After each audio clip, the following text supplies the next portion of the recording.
All right.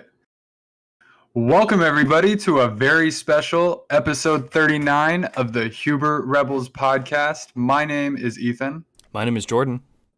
And we have some very special news that we're going to talk today about. Jordan, we're getting married. You and I, we're tying the knot. I mean, that did happen today also. And that's why it's such a big day. Socially distanced. We couldn't kiss, but we made it happen. Finally, we've been waiting so long. It's actually a three-way marriage. Is Maya cool with that? Is it three-way or is it like you're the middle point? Well, unfortunately, the third person isn't a person. Oh, I know where you're going with this. It's a PlayStation, and it's not just any PlayStation. It's the 5th PlayStation. Numero 5. And I'll be honest with you. When I first saw it, I envisioned myself holding it for the first time, and I just thought I would cradle it for a little bit. Do we want to jump into the end of the show? No. I'm just saying. I'm thinking maybe we do that. We jump into the end of the show, and then we run it back from the beginning. Sure. I've got the list of everything, and we can, because I've been literally dying to. It's like in those movies when they're like, "How did I get here?" and then whoop, go back in time. Let me run you through how this went. We've talked a lot about, are they going to show it? Are they not going to show it? I know I've been leaning towards they're not going to show it. I think because if you go back in history, 2013 February, that was the first ever showing of the PlayStation 4, and it was only games. I recently rewatched Digital Foundry, like reviewing it or watching it and going through it, because I wanted to be like, what was the last one like? And it was great, but also kind of slow. A lot of executive people talking on stage, and they did not show the console. They showed the controller, and we've seen the controller going into today. Right. But they were focused on games and concepts, and this is what it's going to be. And messaging wise, that's everything they've been saying up to this point. Now, the controller. The first one they showed us was primarily white, so I feel there was a lot of speculation. Like, is the console going to be white? Is it going to be two-tone? Or like, what are they going to? I guess the first one was gray, right? First console was gray, yeah. So it wouldn't like completely break the continuity to go with a different color palette. No, and they've done. I mean, if you really look at it, there's been so many special edition consoles. The PSX. Sure. Which was a special limited PlayStation 2 that they like co-produced with somebody, and it had like a bunch of other features, was white. I believe. I could be wrong. But I'm pretty sure that was white. And they dropped the controller out of nowhere, and it was so shocking. Not only like the innovations in the controller, but the design, the look, the color, that I think it got everybody's wheels spinning, like, whoa, what's going on here? Something's going on here. But still, like, you don't know until you see it. No. You can always speculate, but like you doubt yourself, you doubt other people, you trust other people, and then you doubt yourself. It's just like you keep going through this cycle. It's like I don't even know. I thought I knew, but now I have no idea of anything anymore, and that's the best. I feel like that's the best way to go into something like this. Oh yeah, I love it, and because it's just infinity is possible, and I just like to leave myself open to anything. That's a great tagline. Infinity Infinity is possible. There you go. That's really cool. Huber Rebels, infinity is possible. I like it. And so the main difference between that February event and this one was that one was in February. They then at E3 that year showed the console with a bunch more demos and some more concrete details. They also showed price and I believe release date. At E3, you mean? At E3. Yeah. Which is essentially what this was? No, like it's so bizarre. Timing-wise, yes. Timing wise, yeah, this is literally the week of E3. Yeah, This would have been 3 days ago on Monday in an alternate timeline. However, Sony pre-pandemic had already announced they were not going to be at E3. true. And so we're forever going to be left. I mean, maybe one day we'll find out, like, what was the original plan? When was all of this going to roll out originally? I think this may have been the best accident, and only because of how Sony has handled this and executed this. It's absolute. This was one of the best presentations. The production of it was phenomenal. Maybe the best presentation I've ever seen. Production value and pacing, and there's not a misstep. Given the circumstances, or just period. Period. I mean, do you like having people live on a stage to like introduce things, or sometimes that This, can be awkward, right? Like people yeah. can flub lines or they can like misread cues from the audience. Like this was perfectly planned out. They had plenty of time to do it and edit it and make sure the timing was right on everything. Like it was gorgeous. You missed the audience. Yeah. That's really the key component. And the E3 2013, where they did show off the PlayStation, and I mean, that's one of the most epic moments in gaming history, where, Microsoft came out with some of their details, and then Sony scrambled and put together all of these slides to basically emphasize things that I don't think they were going to talk about in regards to used games and online DRM. And rewatching that moment, I don't know if you remember, Jack Tretton, who was in charge at the time, just standing on stage being like, you can just share your games, you own them. And he would just stand there then for like 10 seconds, and the crowd was just screaming. Like, it was insane. Yeah. And that's from what year? 2013. I definitely don't remember. I don't even know if I would have been watching like live at that time, which is crazy. We'll have to go back so you can see it. Yeah. I will never forget that. And it was so the competition between them and Xbox, because Xbox had just gone the day before and totally flubbed the Xbox One unveiling. They were getting ripped apart about all these features that they wanted to put in. And it's such a product of the times, because PS4 eventually kind of took some of that stuff, but not quite. But it was just its execution. It comes down to marketing, execution, and the timing of it. And they have nailed this PS5 cycle of news and release to the point that everybody is like just dying for anything. Well, and in a lot of ways by showing restraint too. Like by not giving too much or by spreading it too thin. Like I feel like Everybody, they edged people along for just the perfect amount of time. and everybody's doing the work for them. Yeah. They're not putting anything out, and everybody's still talking about the PS5. Clamoring for it. Yeah. It's insane. Yeah. And so this all led us to today. Not really knowing what was going to happen, other than them saying this, you're going to see the future. You're going to see the future today. We're going to show you what's next. We're going to blow your minds, basically. And they proceeded to spend an hour doing just that. And then culminating in one of the greatest moments I'll ever remember, that with the unveiling of the design. Oh, it's so sexy. Oh It's man. perfect. I think it's perfect. The blue LEDs are awesome.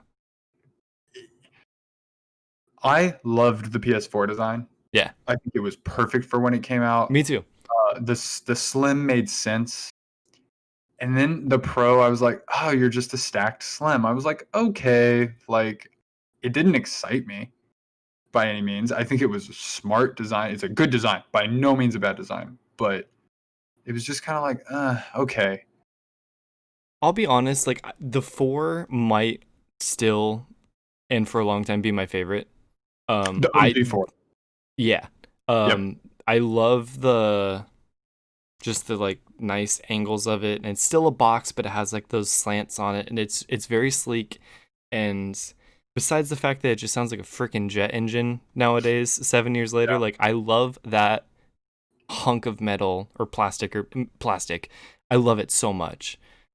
This one will have to grow on me. It looks great, obviously, but I do love the 4, but man, dude, I didn't know what to expect. I had seen tiny little glimpses. I asked you, I'm like, was it in that thumbnail, or like, have I seen this? Someone from work, a person who we don't talk about video games with, sent it to both me and someone who plays Xbox. So literally no reason for the three of us to be talking about PlayStation, but she sent me a picture of it.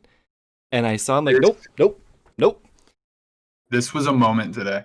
I'm noticing more and more people that I don't expect to talk about video games talking about PS5. Like I still don't understand why they don't have a PS4. And how do you even know about the PS5? It's not even being talked about. But somehow people are aware. There was someone else at work. I told her, I'm like, oh yeah, she's like, what are you going to do after work? I'm like, I'm going to go watch the PlayStation unveiling. She's like, oh yeah, that was today, huh? She does not play video games at all. It's crazy. I guess it's just totally become a part of the culture now. Yeah. It's just interwoven itself. And I think that's the thing that I am reminded of so often is, I mean, I've been playing video games, as have you, as long as I can remember. Yeah. And I never knew it was such a niche thing for all these years. And looking back at the numbers, it was an incredibly niche thing when we were kids, when we were younger. And Brandon actually texted me today. He's like, how about that PS5? And I'm just like, okay, like, yeah, this is insane. What does he have? Does he have a PS4? He finally got a Switch. Okay. After years and years and years. I remember when we were kids, he had an N64, and that was probably his last console. And then he got a Switch.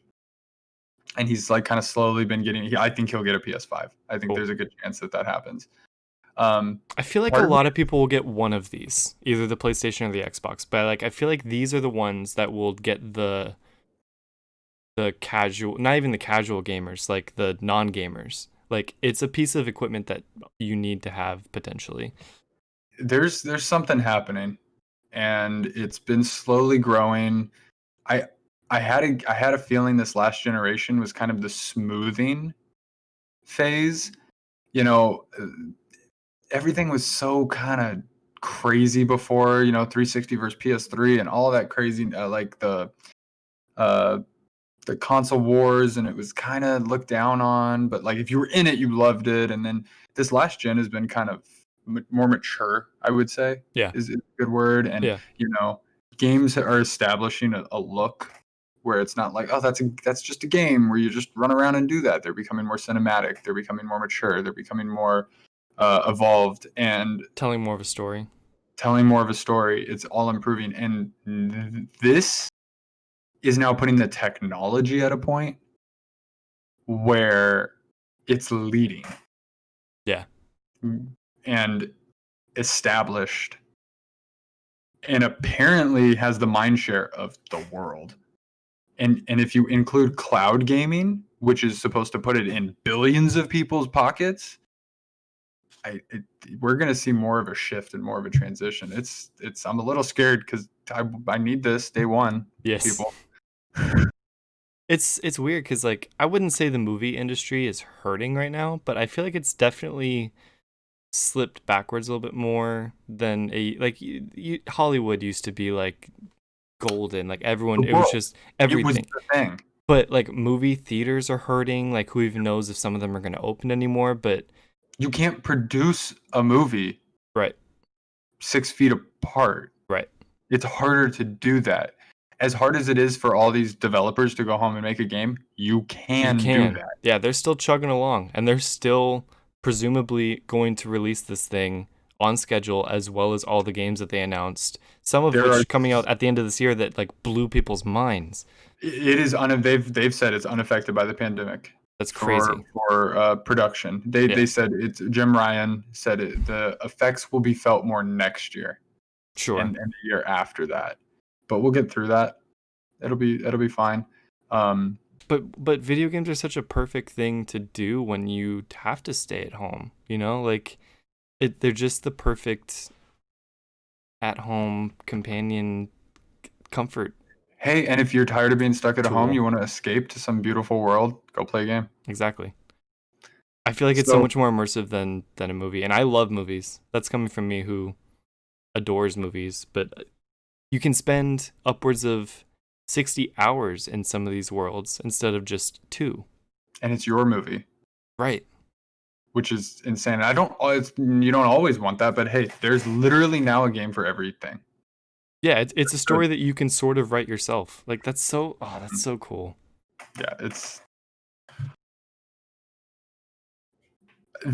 when I mean, I don't even know how to describe this thing. You know, we're talking in words, but I mean, you go online and look at it. When it got to the end of this thing, so as we said, we didn't know if they were going to show it. The only thing I was like, they'll have like a one more thing at the end, and mic drop it and walk away. And the only reason I thought they could show it is because it's now June, so it's not February. There's not a lot of time left. These things are going into production, Yeah. which means leaks could happen, and you can't risk a leak You want to control that moment. Yeah. Now, 6 months ago is when Xbox showed off theirs, and I think that was smart for them because it was quiet, and they got to dominate that that time. It gives slot. each of them their own like hunk of a moment, you know? Like Xbox got to have the first half of the year, the first quarter or whatever, and PlayStation gets the next 10 years. No, I'm just kidding. PlayStation's right now, and then they'll share it going into the holidays. Yep, and I think it's perfect. So we're in June right now. Xbox now, Microsoft has their event scheduled for July. They can, take account for things, and hopefully they're going to have just as impressive showing. In July, it's a little different because of how established PlayStation is. They've put the work in with these studios over the last like generation and a half. Microsoft, I think, will get there, but this is PlayStation's moment to shine. Yeah. And the moment, when did you know they were showing it? I mean, immediately, because you knew it was going to come. So they kept doing all those like really, really pretty like little transitions. I want that just in my life somehow. Yeah, like I want a wallpaper of all those stitched together, which I'm sure is definitely possible to create. But once it went on a little bit longer and it started to kind of form, a tower looking shape, I'm like, bring it on. It was such a cool unveiling too. Oh, it was cool. So when I saw the bubbles, I was like, something's happening. Like this could morph into something. Yeah. The first ball also looked like the PS9, which I'm still waiting for. The orb. Why is that a thing? It's from a PS2 commercial. Is it really? Yeah. We'll look at that. What year would that be? Let's just say it's every 7 years. I don't know why I pulled up the calendar. So 2027 would be 6. Let's say 30 years from now. 34 would be 7. 2050. 41. I'm going to say 2050. 50, 55 or so. 50. Wow. Yeah. It won't even be a piece of hardware at that point. Well, you'll see. It's basically not. It's like a virtual world thing. Yeah. Yeah, which they were smart to do 9 on that number and not PS5. Right. Regardless, I immediately stood up off the couch and I'm like, oh my God, it's happening. And you're waiting, and it's like they keep teasing you, and the walls are going, and it's going back and forth, and you're like, where is it? What does it look like? Where is it? Is it up? And then that's when I'm like, is it going to be vertical, like Xbox? Right. Is it going to be flat? What's it going to be? And it kind of fades out, and then it fades back in, and it forms the edges, and then they tweak the colors into LEDs that form the LEDs of the middle. Yep. And they kind of zoom out, and you see the console, and I literally just like collapsed and fell back on the couch. I was like, oh my, it was so shocking. Oh, it's out so of sexy. Nowhere. It's so striking. Yeah. It's so different. And so not symmetrical. Or is it? Depends on which one you get, maybe. Excuse me? There's 2 of them? What? That they're announcing right now? I mean, it was just like, I felt like I was getting punched left and right. Yeah. We've got the console. which is like one we didn't even know we're seeing it. So now we've got the controllers, we've got the console, we've got a charging station, an official charging station for the controllers. Okay, getting that. Do you think that comes with it? No, you'll have to buy that separately. Okay. A camera, a new HD camera. I was like, okay, probably get that. A media remote, probably won't get that. New headset, which looks awesome. Still probably won't get that.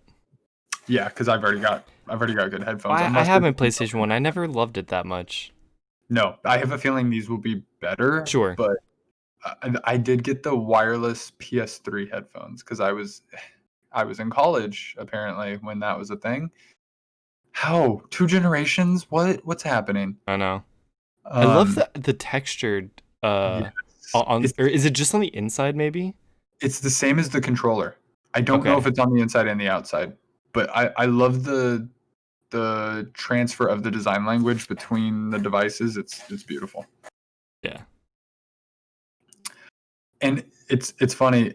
I mentioned how Brandon texted me, so he just had he just became a dad. Oh, really? And yeah, last week. That's awesome. Congrats. But I had this thought. I was like, wow, that child was just born at the PS5. Yeah. And somehow we were around for the 1. When did that come out? 95? Pretty much almost me. I think. Yeah. Yeah. So I mean, like, and so it's like I remember when people had those. Like, I don't remember the hype of it. Yeah. That other people would have experienced, but it existing, and then it's just crazy how we've lived through all of these consoles to get to this point. With they're in the year 3000. We're still in the year 2000. I will admit I'm a little bummed because I didn't see what it looked like, but I knew that it was white. Just based off the things that I had seen, I was like, crap. I kind of wish I didn't know that. I had a hunch. I knew it was. I didn't know, but I figured it would be white off the controller, and I think that's part of the reason they showed the controller first, because had they not shown the controller first, to just mentally, so that it was just slightly less of a shock. It's like a middleman. You're like, well, it matches the controller. That looks nice. Yeah. Instead of, wait, that's not supposed to be white. Exactly, which is so many, and even still, and I do want to address this, apparently the internet is just ripping it apart, and I saw the best tweet that somebody said. They're like, hey, legitimately, what do you want it to look like where you wouldn't rip it apart? Right. Because the reality is, no matter what it looks like, no one can agree. People are going to just bitch about it. No, it could be objectively perfect, which I would argue this is, because it's not supposed to look like anything. It's what they want it to be. I want it to look like what they want it to be. Exactly. And so I just ignore that noise. Yeah. I think it's funny. I think people making jokes, I think that's funny. Sure. Just to be clever, like comparing the Series X to a refrigerator or something. Yeah, memes are great. And they acknowledge that. Yeah, it doesn't actually look like a refrigerator. That console is gorgeous, and I cannot wait to have it sitting here right next to my TV. The going thing is that this one looks like a router. Everyone's saying that like it's a bad thing. Routers are some of the coolest looking devices out there. Yeah, and you'd be useless without one. So exactly. But I think we've officially reached this meeting point of console and PC. Yeah. Where these consoles are now more powerful than PCs or at the leading edge.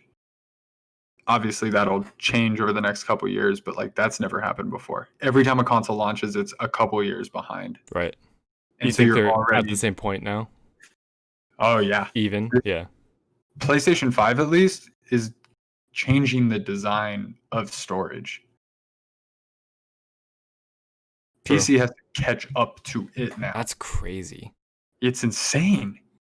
Because in a way, don't they kind of use, typically in the past, don't they use sort of like a scaled version of PC tech, just scaled down to a console design, and now they're just designing their own thing?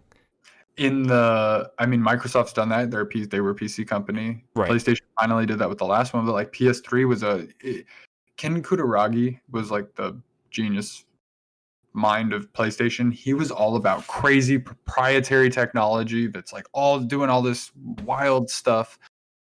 but then it got too crazy for development to even make stuff. And so Mark Cerny has kind of taken the torch in that sense and has totally, I mean, we have him to thank at the end of the day. He's the system architect. And they're redefining audio design. You know, like it's going to be like more than 3D audio. Like it's going to literally be in your head.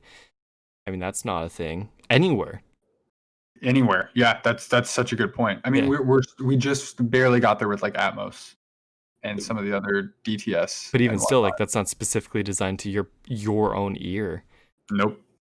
And it requires a lot of custom tech, whereas what they said was this will be software side, hardware side, piped in through regular headphones or through your TV.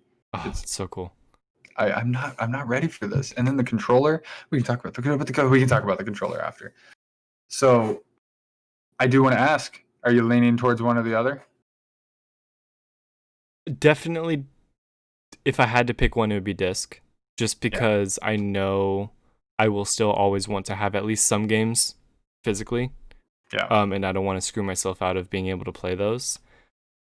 I don't know for certain that I wouldn't get both at some point. Yep. Literally, that was what I said. I was like, I'll get both. Because depending on like living situations in the future, like maybe I need a couple just for streaming or playing movies or something. Like maybe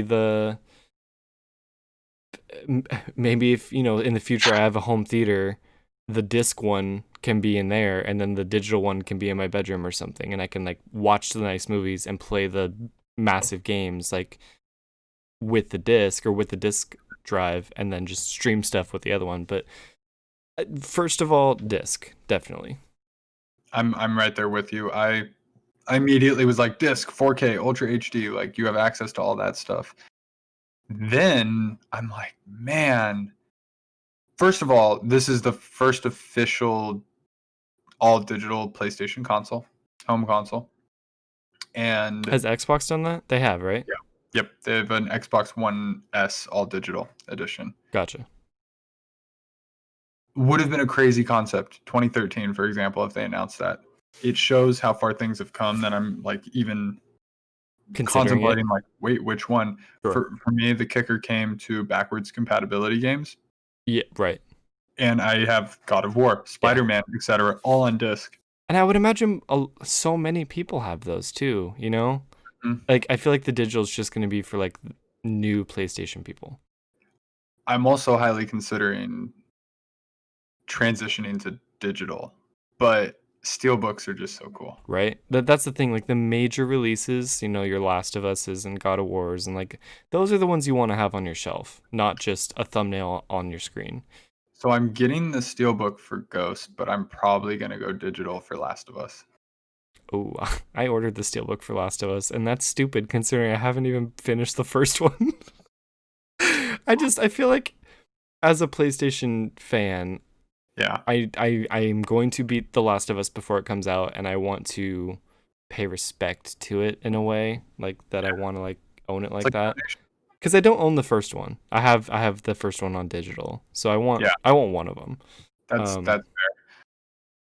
I haven't done it yet, so I may still. It's part of the reasons I have a gift card, but I may still do that if it's even still available. We're, like you mentioned, playing through that, and it's a lot of memories are rushing back, which is getting me hyped for this next one.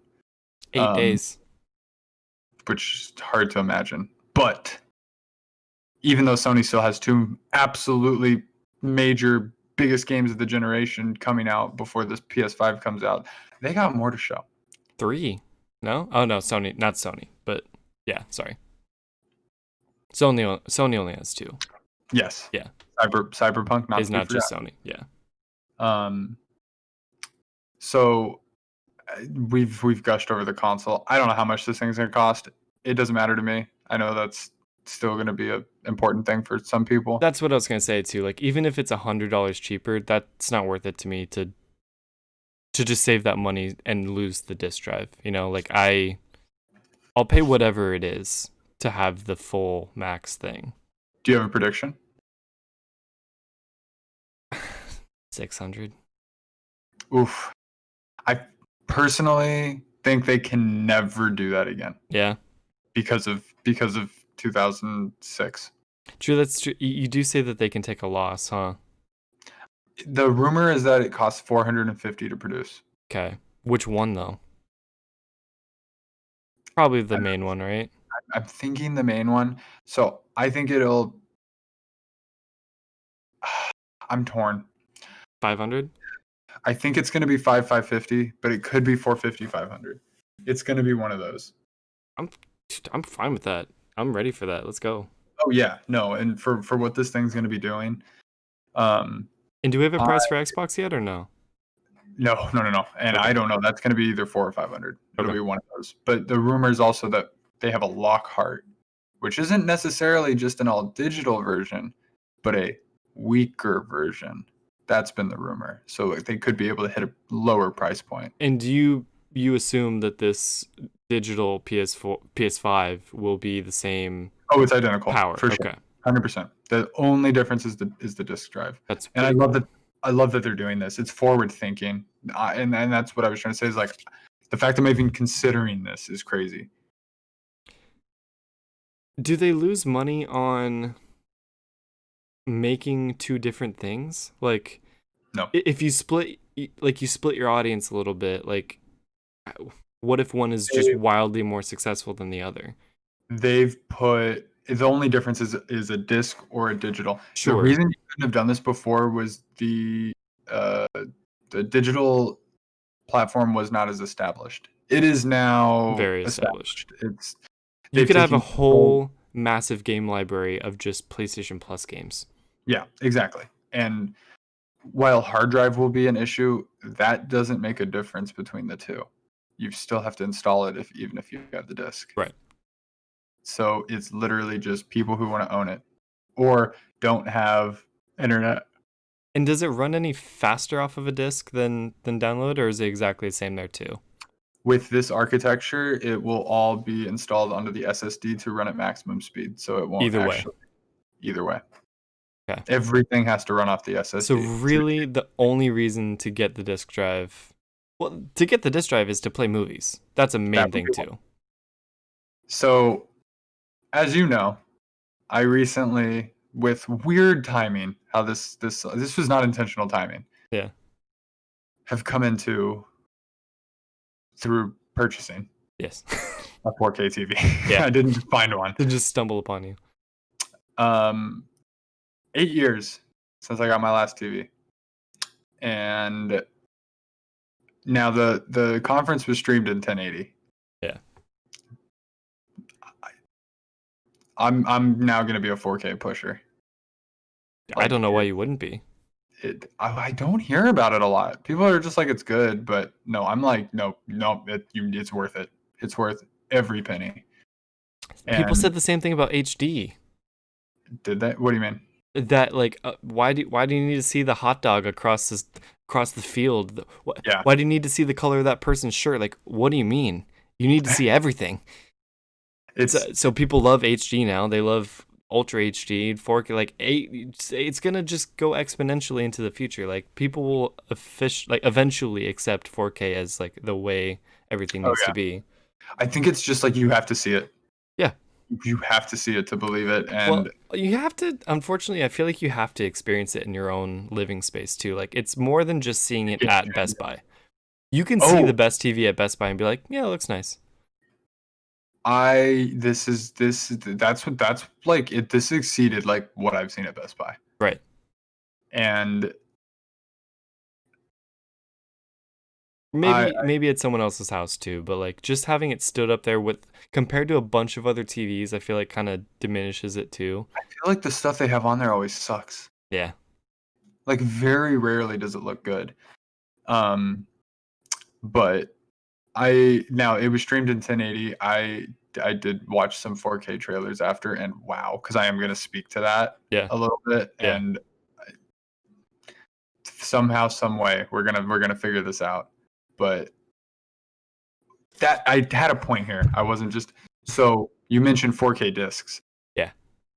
So while we do have an Xbox One S, Maya's Xbox One S, and I could play 4K Blu-rays in there. Yeah. Disney Plus, etc., is streaming in 4K. A lot of Sure. people are streaming in 4K. Yeah. It looks good. Have It you watched some does. stuff? I've watched some stuff, and it does not seem to need a disc. And so this whole like you need a disc to get the best quality. Well, that's not even what I mean so much. So like, say you have a movie, I guess maybe you have an old console or something, but not everyone has a DVD player or a Blu-ray player. Like, you just have your movie library. Check it all. Check everything off. Just a disc drive, not even have to be 4K or anything. Just a Blu-ray player. Yeah. As a base or something. I don't know. I always feel like a disc drive is important. I think streaming has really taken over in a crazy way. It has. Where like most people just have Netflix and aren't even buying movies on discs anymore. Like I think I was talking to Maya about this, and I was like, "Oh, I want to get this movie." She's like, "Why? Why do you want to buy that movie?" And I'm like you, where it's like to collect it. Yeah. Right. And I think a lot of the time the argument has been for quality. And it'll be interesting to see over the course of this generation, does the disk drive unit become outdated? Yeah. And we're going to see sales.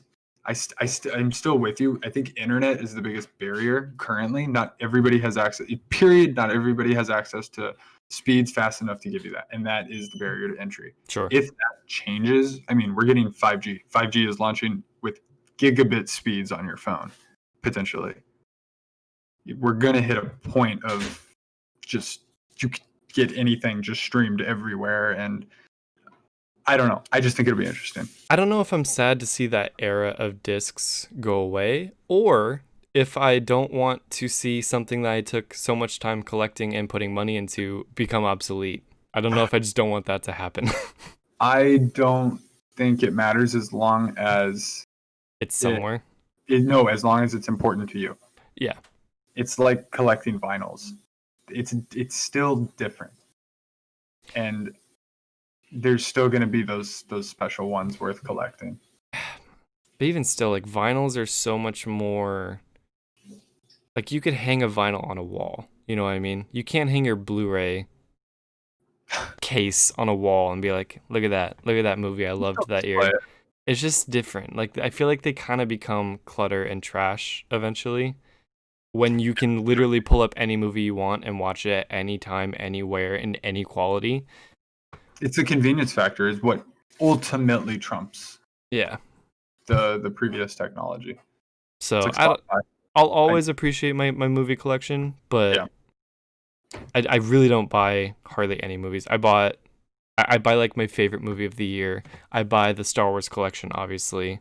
Yep. Like I told you, I'm probably going to be done with collecting Pixar movies, cutting off at Onward. Right. So even you who collects, like you've hit a point where you're like, and that inflection point is different for everybody. And right. I think mainstream, it's weird. We're close. Yeah. Once everybody tasted Netflix, they've almost become brainwashed to what else was there was stuff before this. I could never believe how people never caught on to Blu-ray. People just kept buying DVDs. I'm like, why? What are you doing? I don't see the difference. They look so bad. I know. I can't watch a DVD. I mean, do people not have high-def TVs? To the point where the Blu-ray's pointless? I love this woman, but she claims that she notices no difference. Right. Now, I showed her the 4K TV and she went, "Whoa." Yeah. And I will say, seeing the paint, I thought I saw Darth Vader's helmet clear. Oof. Seeing the paint on his helmet, like next level. Oh, that was the first thing I watched. Dude, watch the original trilogy. Watch those movies, and I'm telling you, maybe don't, but look for Vader's eyes. They're there, and it's creepy. It's awful. I didn't notice it. That's so bad. He was very menacing, though. Yeah. Oh, dude, I watched the end scene of Rogue One today, and so good. I know. I'm excited to watch Rogue One. And then I was watching it, and I was watching the credits. I'm like, come on, give it to me. Yes, Gary Whitta, you are awesome. I love you. So good. Gary Whitta is the best. And we're gonna get some more Gary Whitta throughout this show. If you haven't heard. Yeah, we are. We sure are. He was involved in one of the announcements today. So let's jump into that now that we've blabbered on enough about all this other stuff. And Yeah, just rambling about junk. So they decided, no, well, you know what? We have one first little pre announcement before they got into the real stuff. The Rockstar logo shows up on the screen. Yeah. I jumped up. I was like, mean. Oh, it's trolling on a whole new level. I still don't know if it was good or bad decision because they're getting ripped apart for it. And then it was, why did I move here? And I'm like, what year is it? Is this 2011? What is happening right now? And it was the same trailer, like quality. A little bit new content though too, right? Yeah, it looked bad though. Right. Like bad. I mean, if you're trying to show off that it's not a remaster, right? It's just that it will be on PS5. No, they're up there. They really? Are enhancing it. They're enhancing it and expanding. For the second time? So now. Yes, I know. Daisy's not happy about it. Hey. No, quiet. Okay, so I want to address this. This is getting a lot of hate. I'm not upset about this. I'm actually quite excited. The stuff they said at the end was really cool. And I've read some more about it. This is only good news. People want to be mad that like we haven't gotten a new GTA. However, with the amount of content and what they've done with this game, the PS4 jump alone, I mean, that was significant. To me, that the PS3 version was like barely cobbled together, and then the PS4 version was like the definitive version, and now we're getting an enhanced port or like upgraded modded version. Right. I mean, this is GTA doing the Battle Pass mentality where we don't have to charge you for the game anymore. We can give it to you because we know you'll spend boatloads of money, and that's just going to go straight into our bank account like it already is. How much have we spent? I've thought about it recently. I no longer have to. No, I have not. I have not. Never. No, that's my point. How much have you spent on GTA Online? Zero. But zero. Do you know how much people do? Yeah, but it doesn't matter. We can it's like mobile games. Do you spend hundreds of dollars on Candy Crush? God, no. But people do. Yeah. And I mean, they're crazy. I don't understand why. I'm just saying, like, it's the next generation of GTA 5 is just, it ebbs and flows with the gaming universe. It's like, yeah, we don't have to charge you for it anymore. You'll still give us all your money. Fortnite didn't have to charge us. Modern Warfare doesn't have to charge us. We'll make money off of it. People are mad about it. You know, they're like, oh, Rockstar just wants money. That's why they exist. That's you think? Do you not? Do you not want money? And guess what? They're not just robbing you. They're giving you a product. You don't have to spend any money. You can have... I don't know. And you get a lot more out of this game. We're going to get a lot of money. Oh, yes, we are. $1 million a month until the game launches. That's awesome. That's a yacht right there. Do we have to claim that? Yeah, you got to log in. Just log into the game? Once a month, I'm pretty sure. Cool. And I might be crazy, but I'm pretty sure Amazon Prime Twitch rewards is also giving $1 million a month. I think it changes. I thought I heard that currently it's 200,000. Like that's their current, but still. I'm gonna log in and check that out. But what is the one thing that still I would argue prevents us from playing more? The loading issues. The infrastructure. Being able to join each other. It's horrible. Guess what? That's gonna be gone. I hope so. I so severely hope so. You're gonna click it and be in seconds. That's my expectation. Join up with friends. Run in there. Go like. It breathes new life. There's a reason for this. It's so crazy, dude. GTA Online is insane that it's now spanned. It's going into a third generation. And it could be even better and go for years and years more. So here's the reason it is going to go for years and years more. Well, first of all, I wanted to say they announced this in a press release or something after. They're releasing a standalone version of GTA Online later next year. Is that the free download? No, you get that free, but they're releasing separately a standalone version of GTA Online after. For PS5 owners, you're going to get it free. Okay. Buy the console, right? Sure. But years from now, you'll probably have to buy GTA Online. I don't know how they're going to do that. Okay. But when GTA Online first came out, the promise was huge. It's taken years for them to get to it. The ultimate dream is like an MMO GTA. That's always been what it is.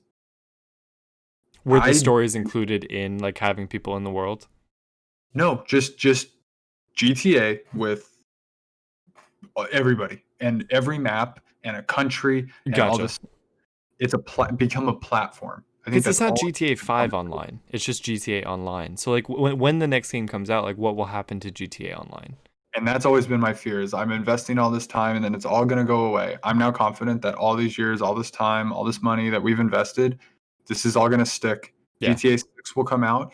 It will have an online component and this will all roll over and you'll be able to fly from Los Santos to wherever the hell else they're going to be. And this is all going to be interconnected. I think they're going to add Liberty City. I think they're going to have that all up-resed. Potentially on PS5, we're going to get all that added. That's so cool. I really believe this confirms that that's going to happen.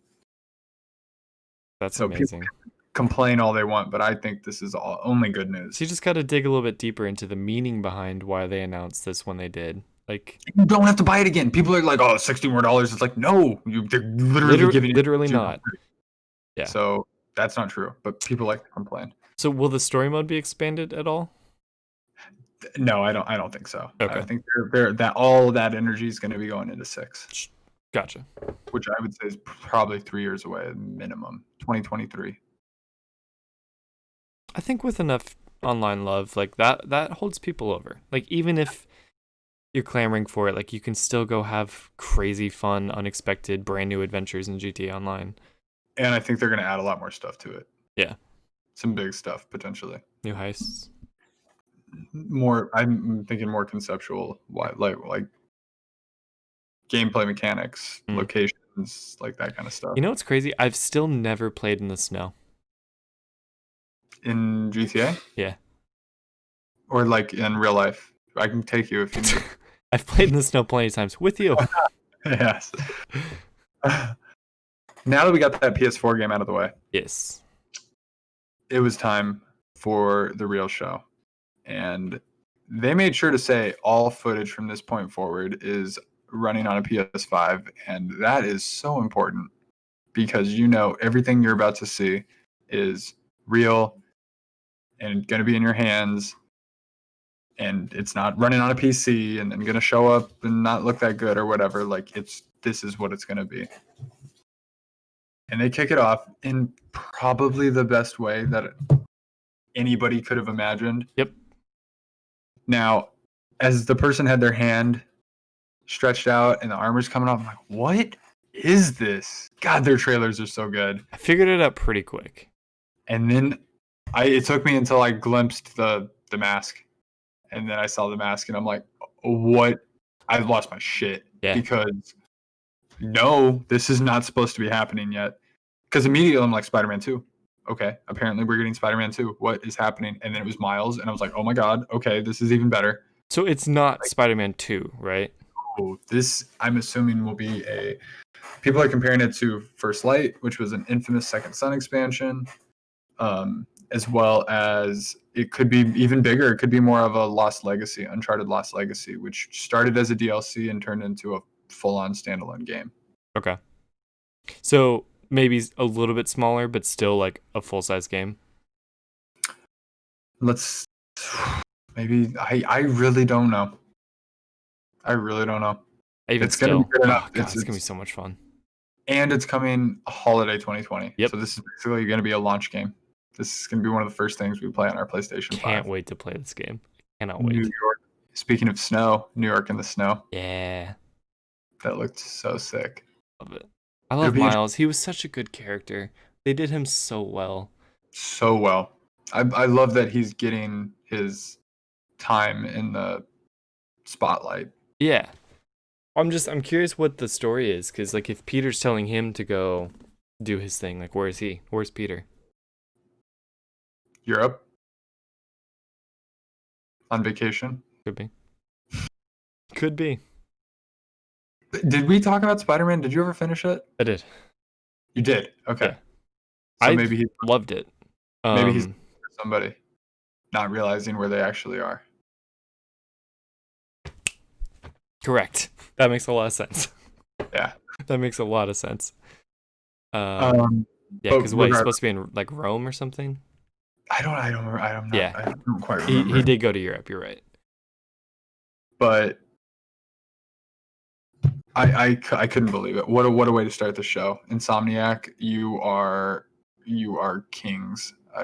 They're officially they're officially now a first party studio, even though they've really always been a PlayStation studio.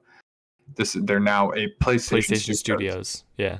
And my God, that logo is beautiful. I love it. They showed it a lot. Yeah. Many Because they got a times. lot going on. Welcome back. We are the Huber Rebels. Still talking about the PS5 reveal video from earlier tonight, and we just finished talking about Spider-Man being announced for the end of the year. What was up next? Up next, we had Kazunori Yamauchi from Polyphony Digital presenting their new game. Now, before we talk about their new game, I want to ask, did you notice anything? I don't think so.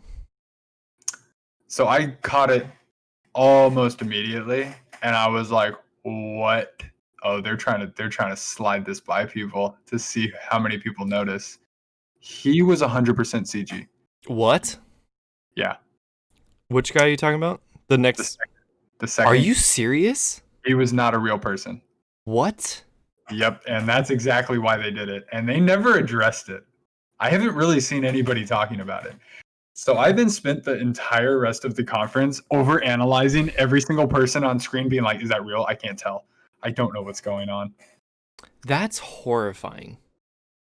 It was beautiful. So, okay, full disclosure, the video I watched is not the one you sent me. I said yes to be polite. Yeah. I watched Kind of Funny's reaction. You are frozen, sir. Am I good? Oh, you're frozen too. I think it's your internet. Are we good? Okay. Well, yeah, I mean, I'm good now. Okay. I watched Kind of Funny reacting to it. I know it's not the best way. Like, I didn't watch it in its like full glory or anything, but now I'm about halfway through that. I just wanted to, because I didn't get to watch it with you, I still wanted like a little bit of reaction along with what I was watching to know what to like get hyped about. And I don't. Why? I get that. I was thinking about that. I was like, why do people do that? And I guess it's because they to get that. Yeah. Because I know what to get myself hyped for. I mean, earlier today, I really thought, I wish that you had recorded your own reactions to it, and then I could have played back that with it while I was watching it, just to experience your raw initial reactions at the same time. It made me realize like why it makes sense for us to do like this.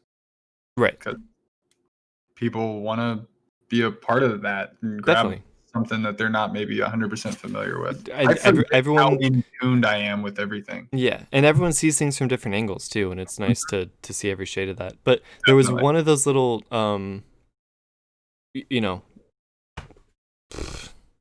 talking head interjections that Kevin was like, "Did that look weird to anybody?" It wasn't that one. It wasn't that one though, right? No, it wasn't that. Nobody commented on it. I'm sitting here and I'm like, why? Because I'm like I said, I'm halfway through watching. I'm like, why is nobody talking about this? Right. Because it doesn't look fake. It looks like a real person. It's good. I don't like it. Are you sure though? Like, have you looked it up? I didn't need to, because I watched the stream 100%. I had my headphones on and I didn't blink for an hour as I just watched the screen. And dude, I don't know. Sat down and stuff, and the second he popped out, I'm like, oh my god, he's Gran Turismo's known for their graphics. Sure. For people though? For their graphics. Yeah.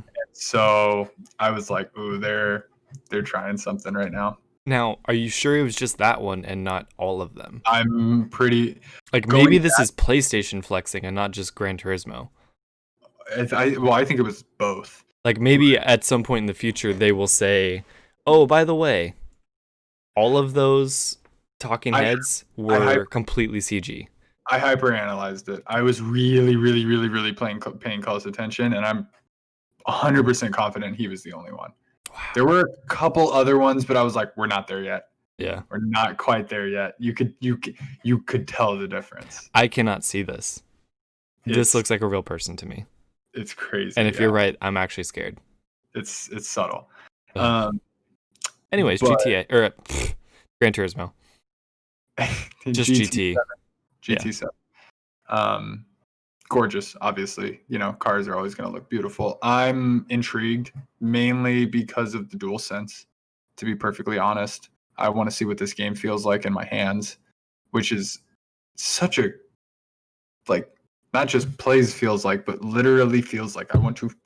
I feel like we're going to get to touch these games. Yes. In a absolutely. way that's never been done before. But that's so funny though, because if there ever was a game that shouldn't be played on a controller, it's this one. And I would argue this is the first time You can, absolutely. No, and most people will. It's gonna somehow simulate that. You won't get the I get that. feedback necessarily, but it's gonna be as close as possible ever to actually feeling like you're driving a car. Sure. Does that I know it's not the bolted to the table actual shake, but yeah. I'm really intrigued what this will be like. So I think I mentioned the last time we talked, like Gran Turismo 3 was one of, if not my very first video game, period. I played crazy. that game so much with my dad. It's not my first video game. Probably one of the first console games for sure. There was one day when I went with him to work on like people's day off, and everyone brought their PS2, and we hooked them up to little TVs, and we had like a LAN race party with him and like maybe 3 or 4 of his coworkers who all were super into Gran Turismo. And I remember there was one time I beat everybody as a kid, as a child. I was into racing, dude, and especially racing games. Like I was good. That'll hook you. Oh man, it was so much fun. Winning like that cements that. I even remember the track. It was nighttime. There's a Ferris wheel. We got to play this. Mark it down. We got to I'm down. play that. I'm super down. Let's play. Now I will say, to me, I'm sure this will look fantastic, but like the next GTA is almost the same as the last one in my mind. GT. Yes, GT. Yeah, I wouldn't want. There's something about a new generation that gets my interest with stuff. Like I wouldn't get GT8. There's no GT Gran Turismo on PS4 other than Sport, I believe. Is there not? They did Sport, and Sport was like really, really good. But again, it was kind of like building the base and whatnot. And this is like, okay, now we fully realized it. We've got the new technology. We're ready for the next definitive title. So what, 6 came out on PS3? I think so. It That's was like crazy. I think it came out on PS3 after PS4 came out even. Oh, okay. I think that might have happened. Like because the timing of the dev cycle. Sure. And so this has my attention intrigued for now. For sure. Yeah. We'll see how that goes. It'd be fun to play that and then play Forza on our Xbox Series X's and just compare. I see myself firing up Forza way more often. Yeah. But I want to play this. See, like I'm so yeah. I don't know. We'll see. Maybe we'll do like we'll just play it by ear. Yeah. So after this, we get a little bug, and a very colorful bug, and the stuff starts firing, and I'm like, oh, what is it? Is it? And he falls out of the sky, and Ratchet and Clank, they're back at it. Now, I'm a horrible person and still haven't played the remake of the first one on PS4. How many are there? Just that one. How many Ratchet and Clank games are there? They made like 3 on PS2 and then 3 on PS3. There's 6 games? I want to say there's a lot, yeah. Okay. Because they did the original series and then they did the future series. Okay.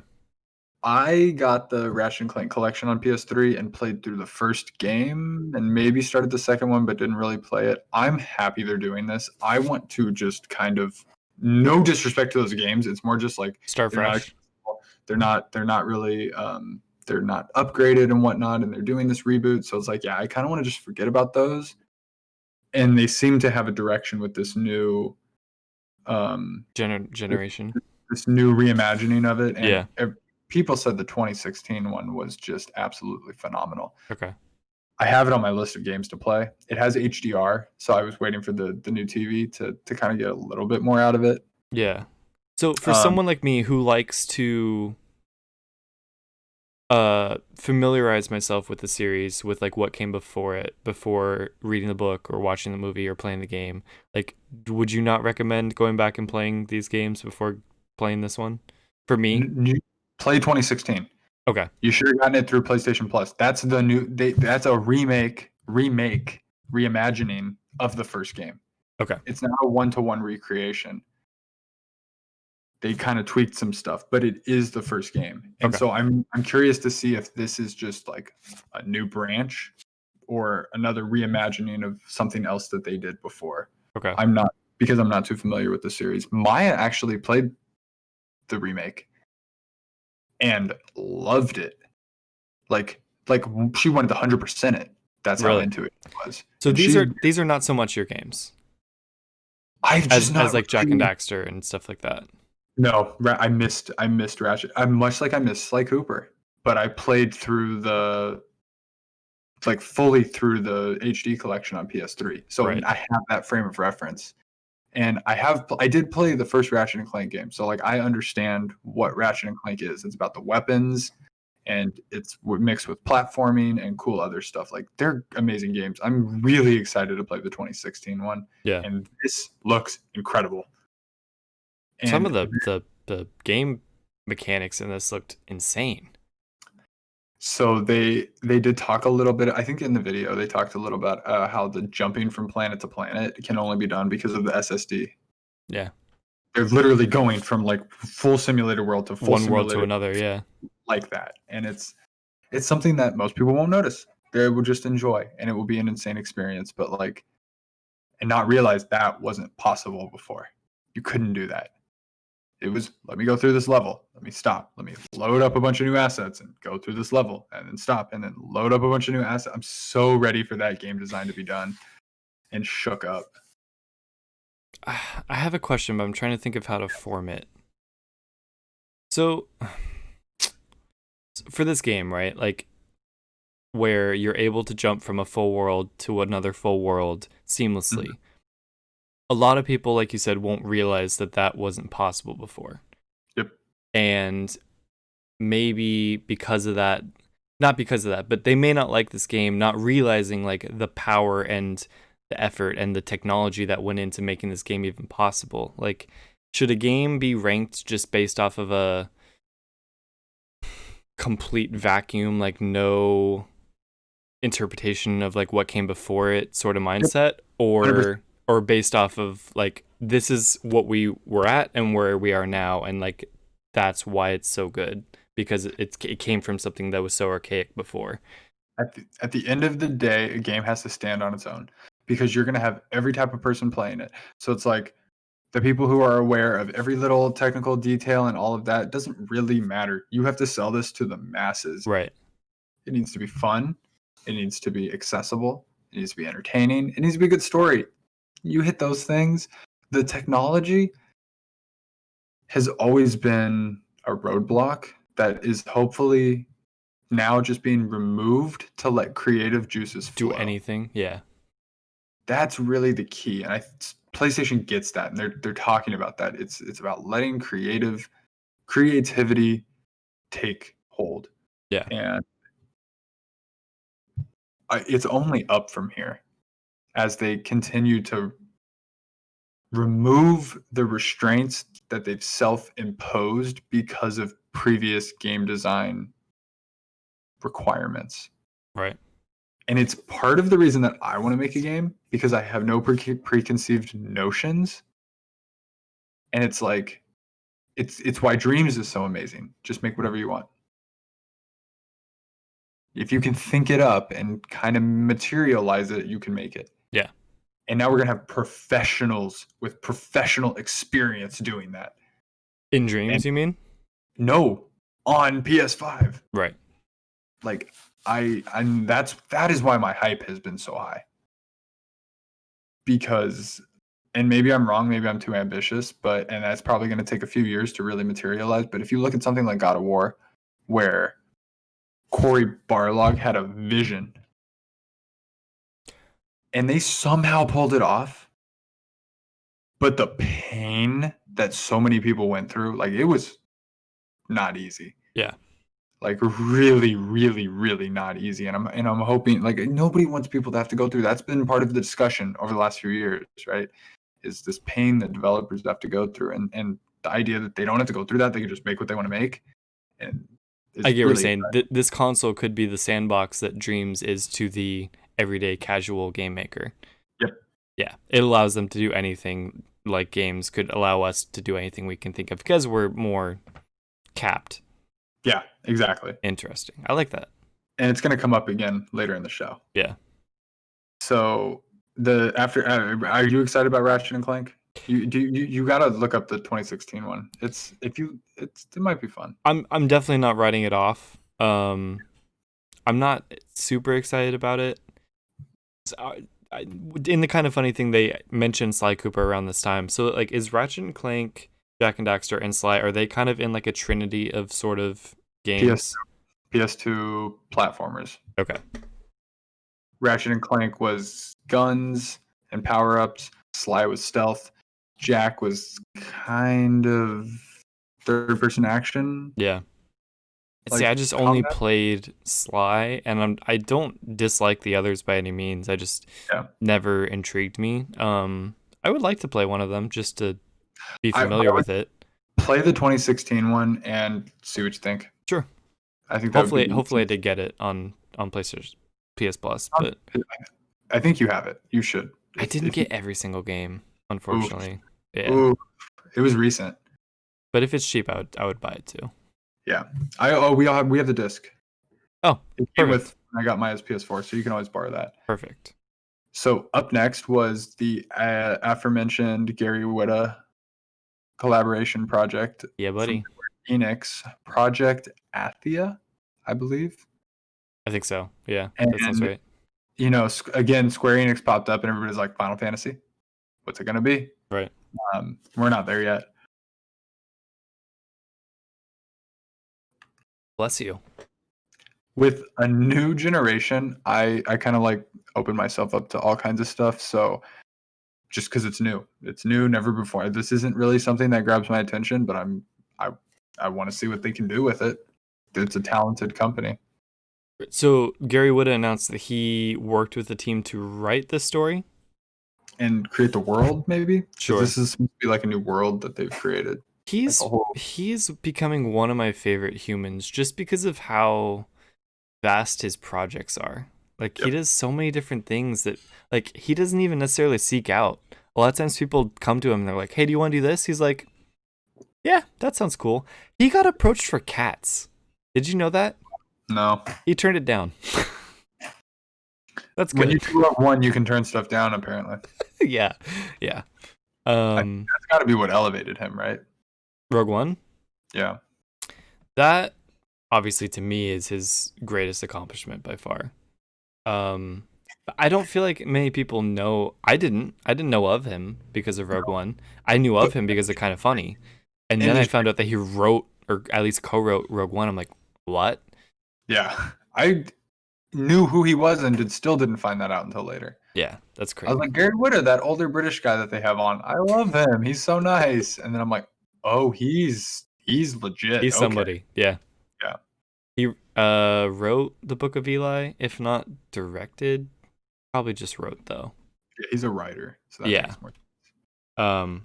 But yeah, I mean that alone is reason for me to be interested in that game. Not that the world looks that super interesting to me, but and I agree. The fact that he's in it, I'm like, okay, I want to pay a little bit more attention to this. I mean, and see if I can get into this. I bought that comic, that Joker comic, because he and Greg wrote it.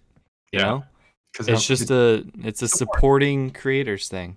Yep. So I'm intrigued by that game. Now the next game up. Apparently, this is one of a few games that had been kind of on Kickstarter and kind of floating around, but are now like kind of coming into their own and they're ready to release and looking pretty legit. Starts out with a robot in an alley, and I don't know about you, I was immediately grabbed. I'm like, oh, what is this? I'm stoked for this game. This looks good, and you see kind of a cat in the background, and then you see some more robots, and the cat shows up again, and then you see some more robots, and Now, then you the start first to thing that realize, grabbed me was Annapurna. yes, Because I now just that played a game by Annapurna. I'm like, I'm paying attention.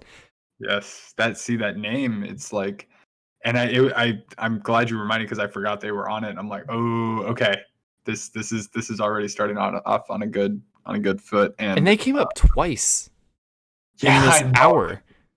They Yeah. apparently make games. Like, that's Right. crazy. So they're like a publisher kind of a thing, Sure. and but it's like you trust them because Yeah, absolutely. their selection of what they're working with, Well, and and as a movie company, you know that they're storytellers, exactly, yep. first and foremost. I don't even know what this is. It looks like some kind of Love, Death, and Robots thing, and I am down. It this is. And obviously, I'm a cat lover too. I I'm was current owner of 2 cats. I was gonna say I feel like you have to play this game just by I your will. owning. I'm gonna play this game. I can't wait.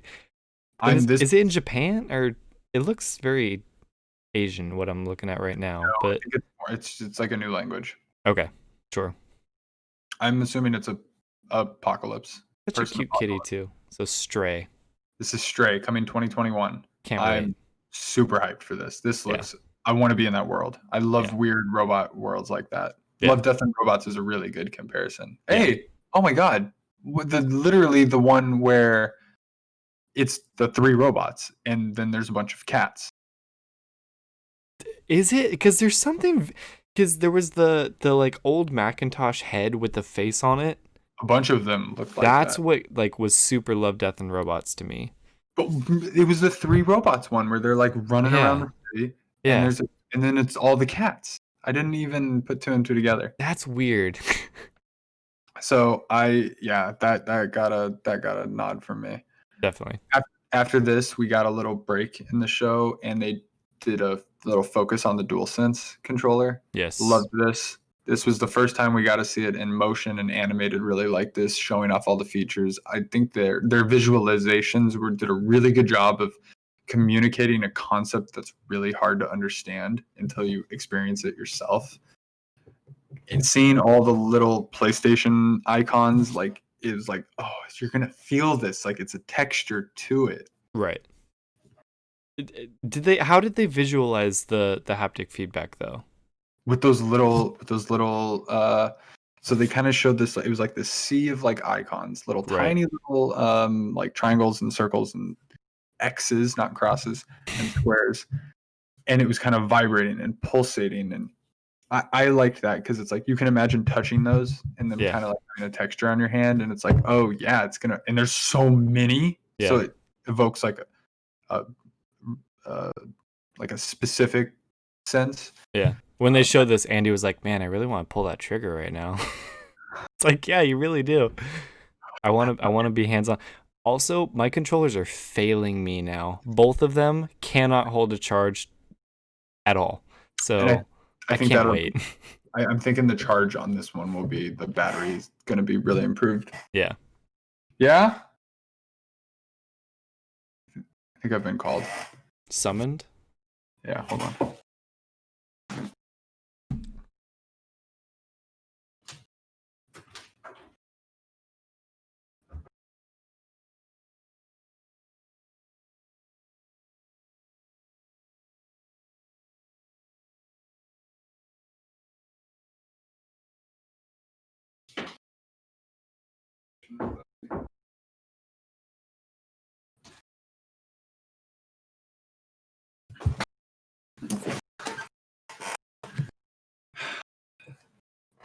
So Maya did some research on Cocker Spaniels, and it Uh-huh. turns out they have separation anxiety. Aww. Separation from people or dogs? From people. Oh. And Daisy's gotten more and more like have to be in your lap. My grandma said now whenever she's home, she is on her chair 24/7, and if she's not on her chair, she's on the chair with my grandpa. How often does she go there? It's sporadic. Just every now and then. Yeah. But I mean, if you've been quarantining for 2 weeks, has she been with you for 2 weeks? I think we have taken her one day in there. So Gotcha. Yes, you're crazy. Okay, you can sit with me here.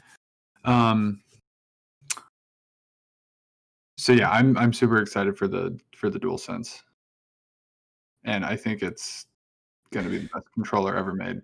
Would you support me buying a new new PS4 controller just to hold me over until the end of this generation? How bad is it? It's getting bad. Find a deal. Yeah. Or They're- we can just go to E3 and I can win a free one like you. Oh, wait, no.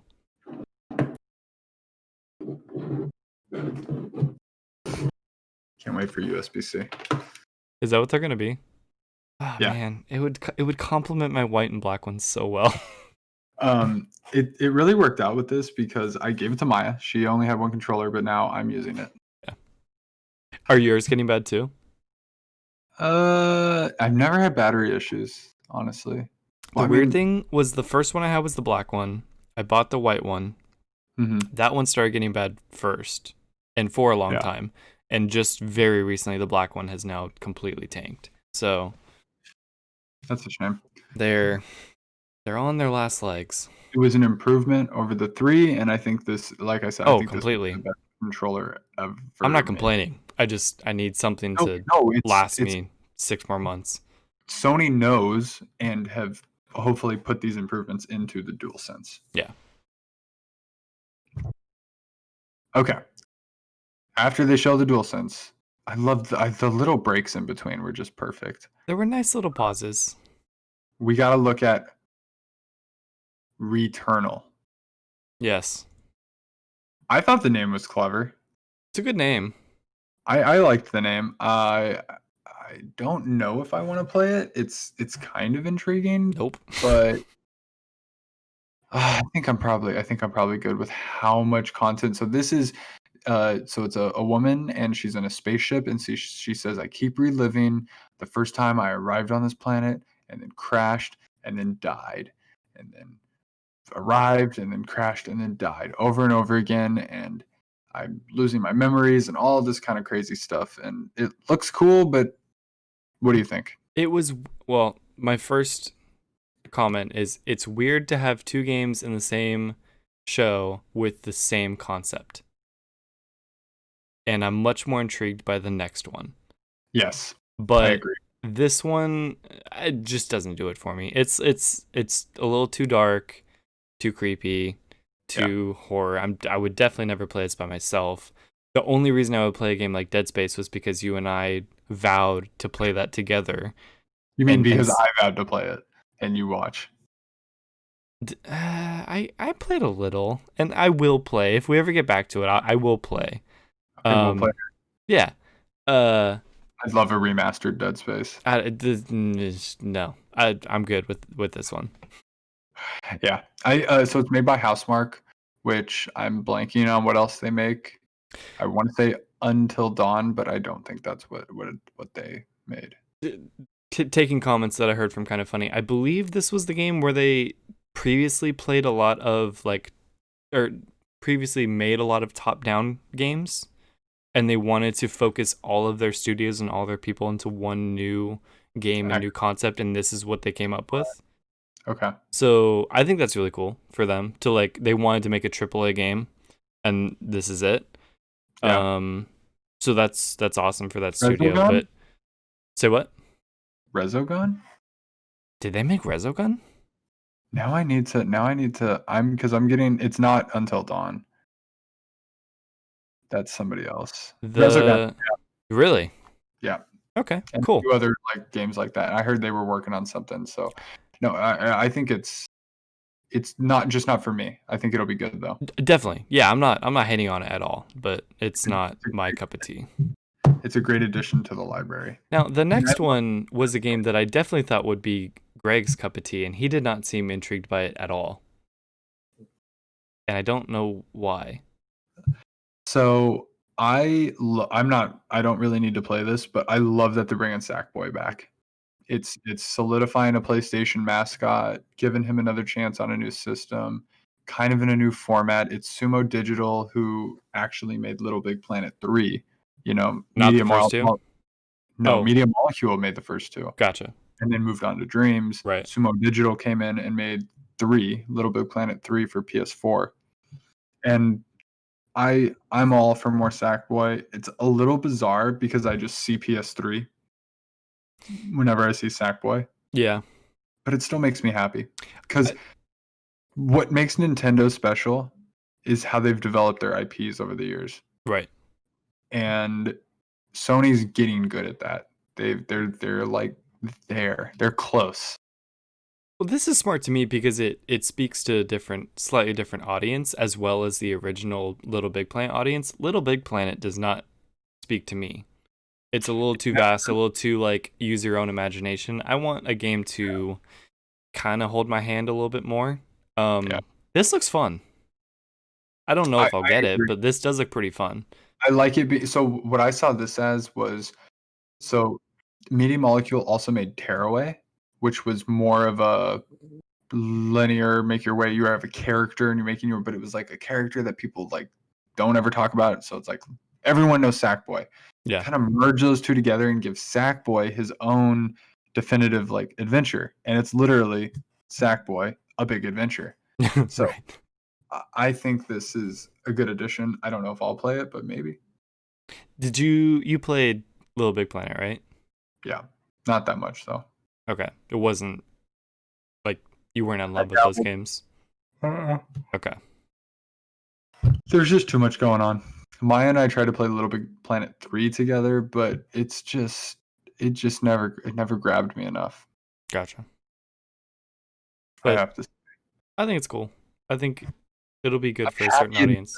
Yeah, definitely. I'm super happy it exists.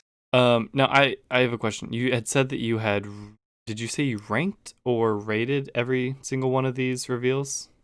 So I did an emoji type review. So for example, I gave Spider-Man a star. Sure. I gave Gran Turismo 7 a thumbs up. I gave the CGI presenter a heart because I just loved that they did that. I gave Ratchet and Clank 1 star. Okay. I gave Stray 1 star. Out of how many? You'll see as it progresses. Okay. I gave the little DualSense thing a star because I loved seeing that. And I gave this next game a thumbs up. I don't know if I'll play it, but I'm actually thinking I want to.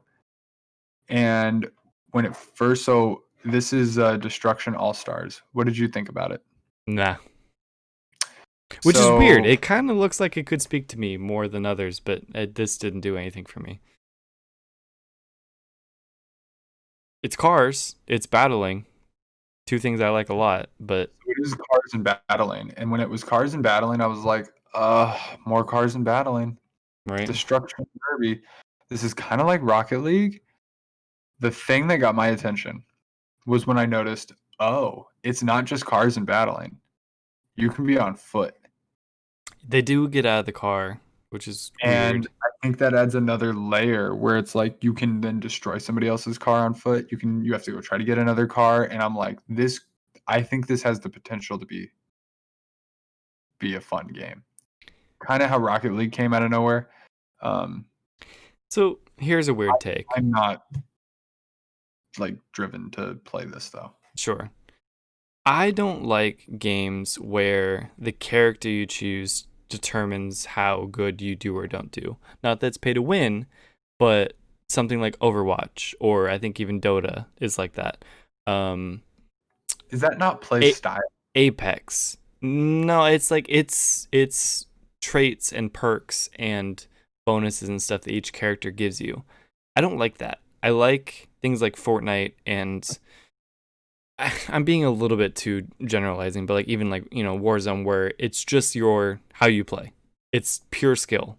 The character you choose doesn't determine how good you do because Yep. I don't have the mindset and the strategy to choose the right character. Like I just want to jump in and kill people and win. It's interesting because Smash is like that a little bit. Smash too. That I was exactly going to say Smash. Like I can't wrap my However, head around Smash. however, the thing that also exists alongside that, because I'm so with you on that, is it's not definitive. Sure. If you can find somebody who resonates with you, then you can win with anybody. Definitely. And I'm not saying one is better than the other. I don't like the But, choice. but then you have to figure it out. Right. And like just having to figure that out alone is a lot. Smash is it's its own thing. I get it. Like there's To be casual. there's roughly like 100 characters that you can learn and master, and like there's something fun and crazy about that. But I don't know. To be honest, this is why I pick Mario in Mario Kart. This is why I pick Mario in Mario Party. This is why I always pick Mario or Crash in Crash Team Racing, because I like to have even stats and let me kind of deviate within that. I don't want to be advantaged or disadvantaged in any one area. Right. I want to be my person, but not with any kind of differing stats than other people. Yep. I want a racing game with Sly Cooper. That's what I want. When can I have that? Just something. He needs Also, some really love. sad there was no Sly Cooper in this whole video. That was a little bit of I'm a bummer. sad there was no Jack and Daxter, Yeah. but I knew that was no good. I knew that was too good to be true. Are you anticipating a new Sly in this generation? Yeah, I was gonna say don't give up hope. There's a good chance he could pop back up. I was watching a Games Daily that Greg did with the writer/creator of Sly 4 that they did in December. Thieves in Time. And he was being a little mischievous and kind of skirting That's all I need. questions and stuff. So I feel like there's more on the way. There's more on the way for sure. 100%. That's all you need. Yeah. That's all you need.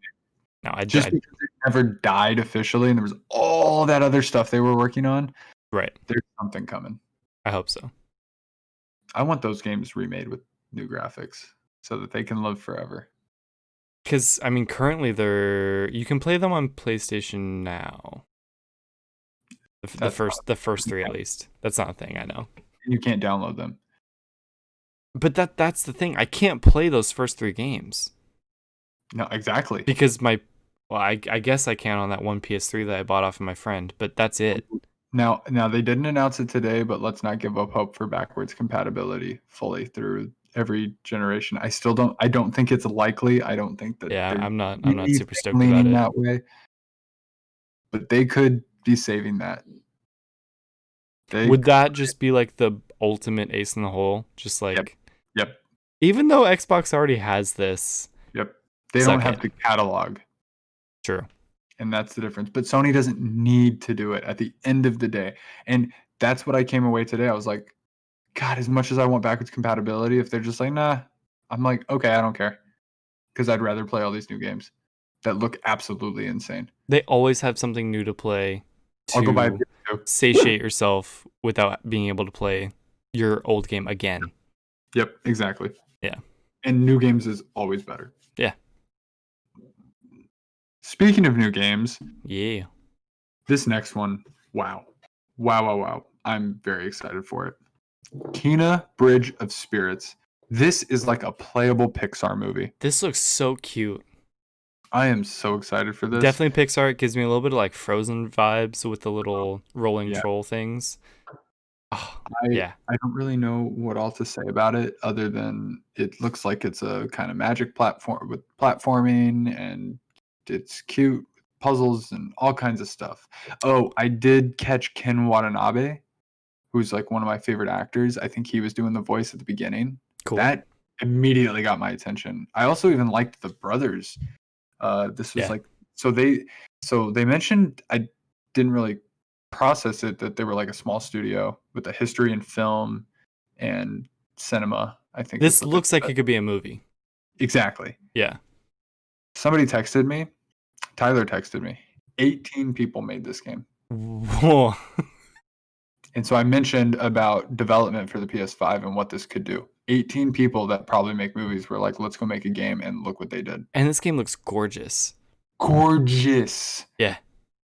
So And like knows? fully fleshed out and deep too. Like, This looks like 200 people made it. yeah, that's insane. So this generation is good. We're just getting going. We are just getting going. That's so exciting. We're gonna stop thinking about like, oh my god, look what they could do, and just appreciate what it is. Right. Right. You mean like not blown away by new stuff so much and just not concerned about it. Sure. Not focused on that. It used to be, look, now the jagged edge is smooth. Right. It's like, of course it is. They Yeah. all are. Why wouldn't it be? That would look weird. Right. And that kind of goes back to what I was saying earlier, where like that was a barrier to a lot of people getting into games. Where it was like, that's a game. That's like a less realized thing. Yeah. I can Whereas see that. Play a game, and gaming is about the agency you have of controlling something and going, wow, I'm controlling that. That's amazing. Well, it's like that video of Mario 64 that Robin sent us a few days ago. Yeah, the game doesn't look fantastic, but look what that guy was able to do in that video game. That was insane. Just speed running through this world like nothing I've ever seen before in my life. It was a speedrun video of the third Bowser. I can't even think of what you course. And yeah, it's basically jump, perfect. Every jump is perfectly speeding through the level. I was waiting for him to fail at the end. I was like, oh, he's going to screw something up. I thought he was going to jump over the end and it was not going to work. But no, I'm happy he completed it. Definitely.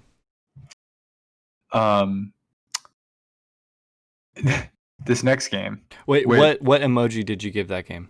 2 stars. 2 stars? Yeah, I gave it 2 stars. Wow. That's right up my alley. Beautifully colored platforming games. Are you kidding me? And cute, yeah. I can't wait to show my grandma that tomorrow, because I have a whole PS5 playlist that I'm going to show her. Because she's always game for that stuff, so it should be fun.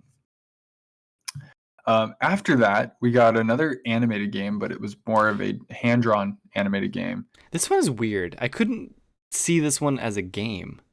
Couldn't get into it either. It looks like a Netflix show. BoJack Horseman is what some people reference it as, but also like I was getting more Life is Strange vibes, like, oh, this is like a teen drama story. It's just like I'm into it. I like the look of it and I like the characters and the setting and the story, but what's the game? This trailer didn't implement any kind of. That's it. To be perfectly honest, I saw this and wanted nothing to do with it.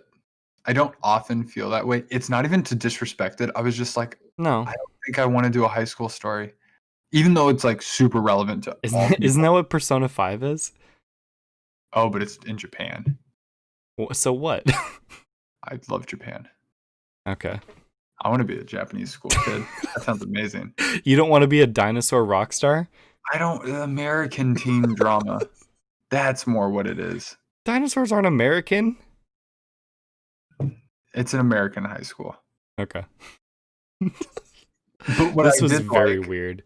And what did get my attention when because this is about where I got to, I think maybe 2 more games in the kind of funny reaction, but they mentioned the meteor, and so I saw Goodbye Volcano High, and I was like, oh, it's about graduating high school and going into the world and all of the things that you go through, and then they were like, no, what if it ends with like the extinction? Them all dying.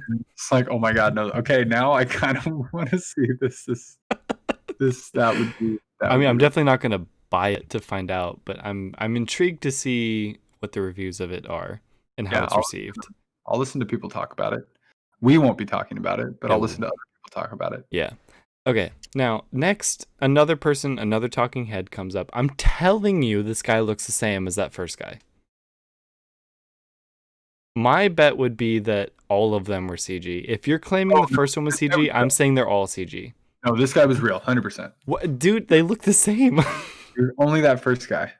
I promise you. I swear to I you. would put money on it. I want them all to be CG so that they can just drop that later. I do want to talk about this a little. The Oddworld series is a really interesting series. So this guy is the original like creator.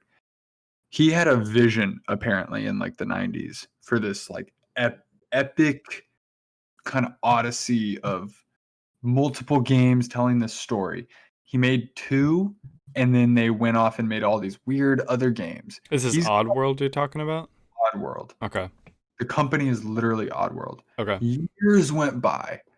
He either came back or they restructured. They remade the first game. And they've now been remaking, and that was Oddworld New and Tasty. That's a remake of the first game. They've now been remaking the next game in the series, but it's not even a remake. It's like the first time they're ever actually doing a true sequel for years. I've still not played them, but Never heard of these games. I have New and Tasty, and I think I want to play it. It's the same character, no? Yeah, this is the evolution of his story. I don't want to go too much into the lore of what these worlds are. We can talk about that another time. Sure. But there's something about people finally getting to do what they've always wanted to do that just warms my heart. When you have this epic vision and then you like lose that and then you get back to it and it's like 20 years later, he's finally fulfilling this dream and he wants to make all of these games. Is that a Kojima thing? No. No? Because he was always doing his thing, right? He worked for Konami. What do you mean is that a Kojima thing?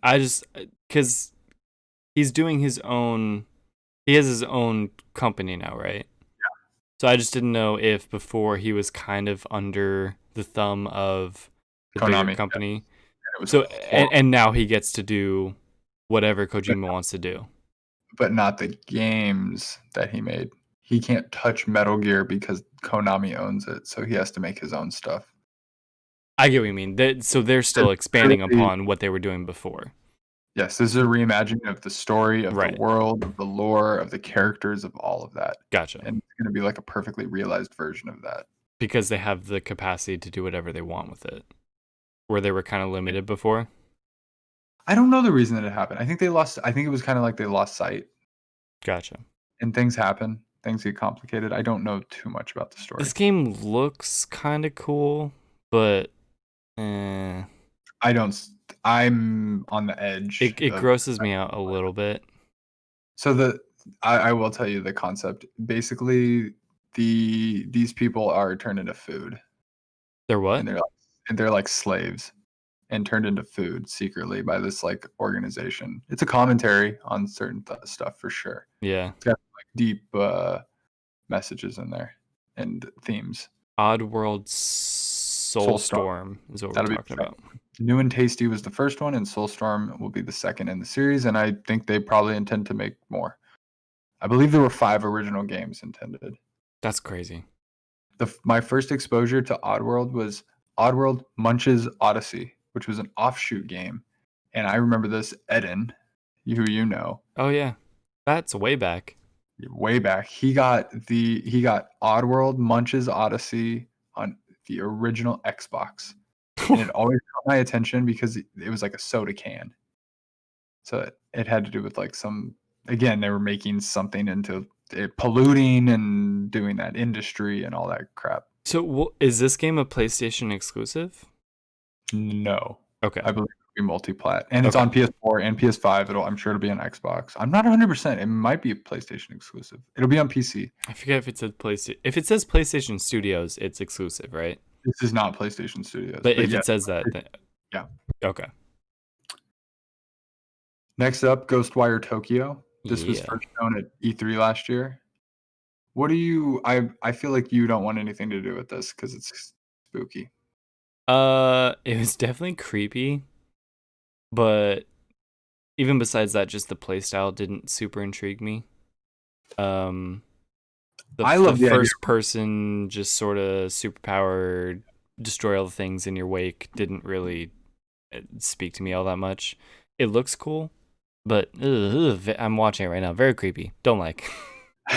I'm I not want to down. run around Tokyo, but I don't think I want to run around like this. I want to run through a at least neutral Tokyo, if not a happy Tokyo. Not Oh a no, not a creepy Tokyo. that would be Persona. Is Persona happy? Yeah, I think it is. I think it's pretty upbeat with like weird stuff, but Yeah, not scary.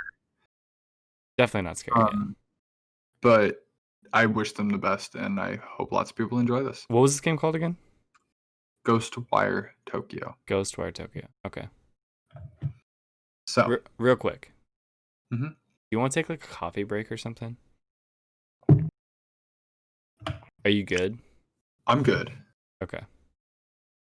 Um, we've got this last chunk. Yeah.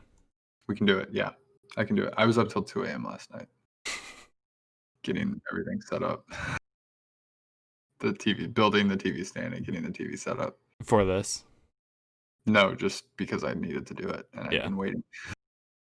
I'm good though. Cool. So I'm excited. No, I'm excited about to talk about this next one. So do you remember I mentioned a game called Super Brothers Sword and Sorcery recently? The name sounds familiar. Yeah. And it was as an iPhone game. Yes. Turns out they're making another game with another studio. For And it got PS5. debuted. And it got debuted today. So I definitely need to finish that game now. I even like went on their Wikipedia page to try. No, they've not made anything else apparently since that. Wow. And when was that? 2011. Oh wow.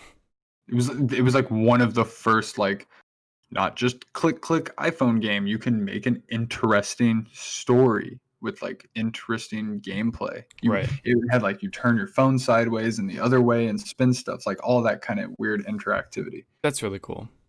I will be honest, I don't remember this at all. This is very bizarre. I don't remember So seeing this. it starts out where you're kind of walking through this crowd of people and they have like helmets on their head, and then you take off in a spaceship. This is so bizarre. And then it's like year 1, year 2, year 3, year 4, year 4, and time I do starts remember. flying forward, and you're like, what I took away was you're going from planet to planet, and you're just kind of expanding the civilization.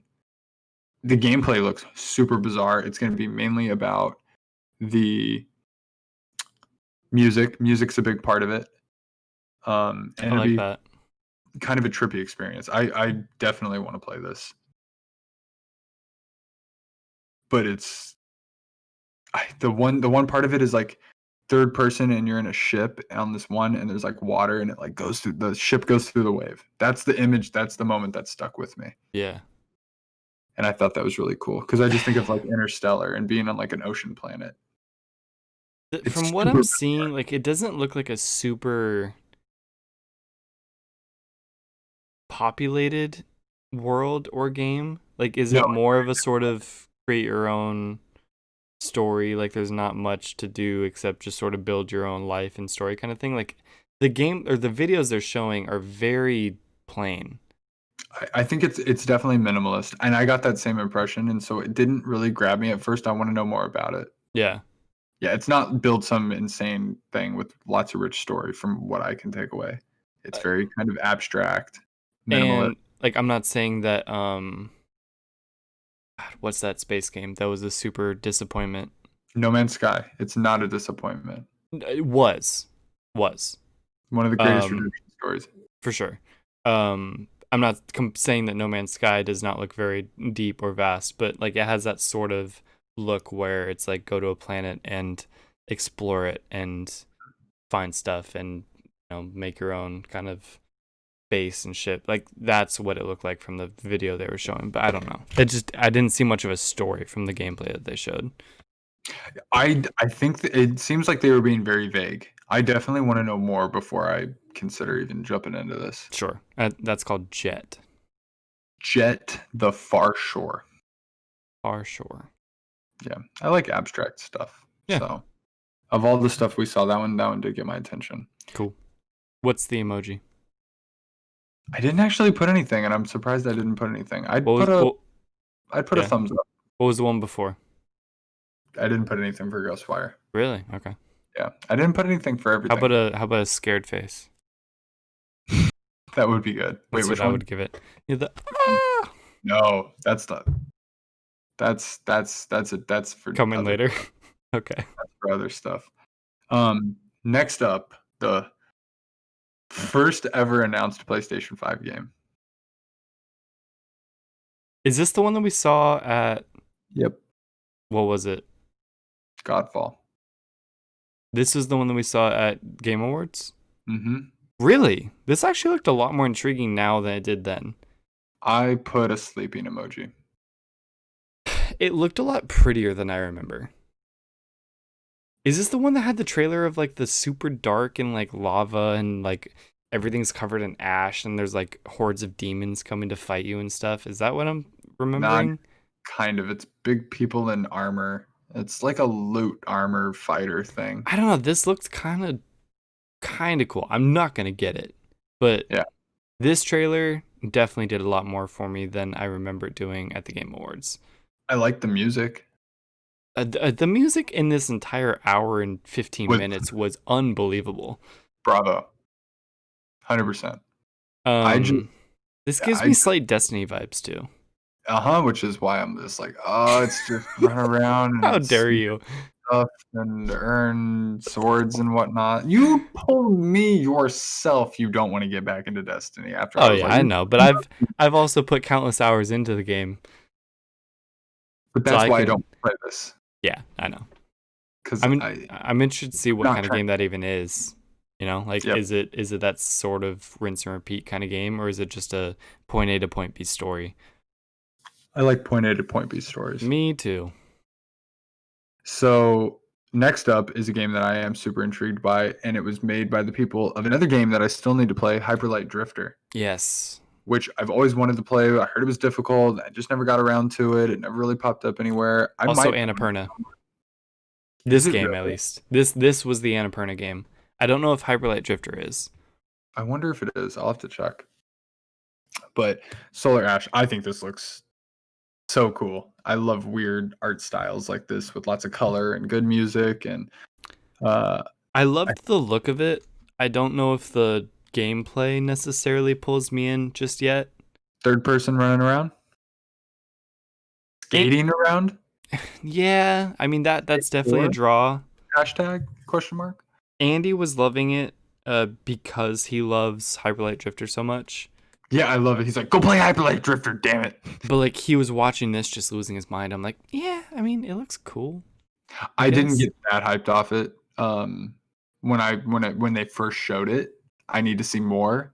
But I can see why if you've played a game made by these people, then you can kind of extrapolate what is possible. Sure. Yeah, and you know, I'm excited to see what like the evolution of that can be. So when I do have to say when he was like walking out and you could see the map below and there were like trees in the expanse and I was like, ooh, I want to go explore all that. That was what I remember taking away from the trailer. I did give it a thumbs up. I would too. It definitely was cool. Two thumbs up? No. I'm just kidding. Two thumbs up is like, can I have 3 thumbs up? No.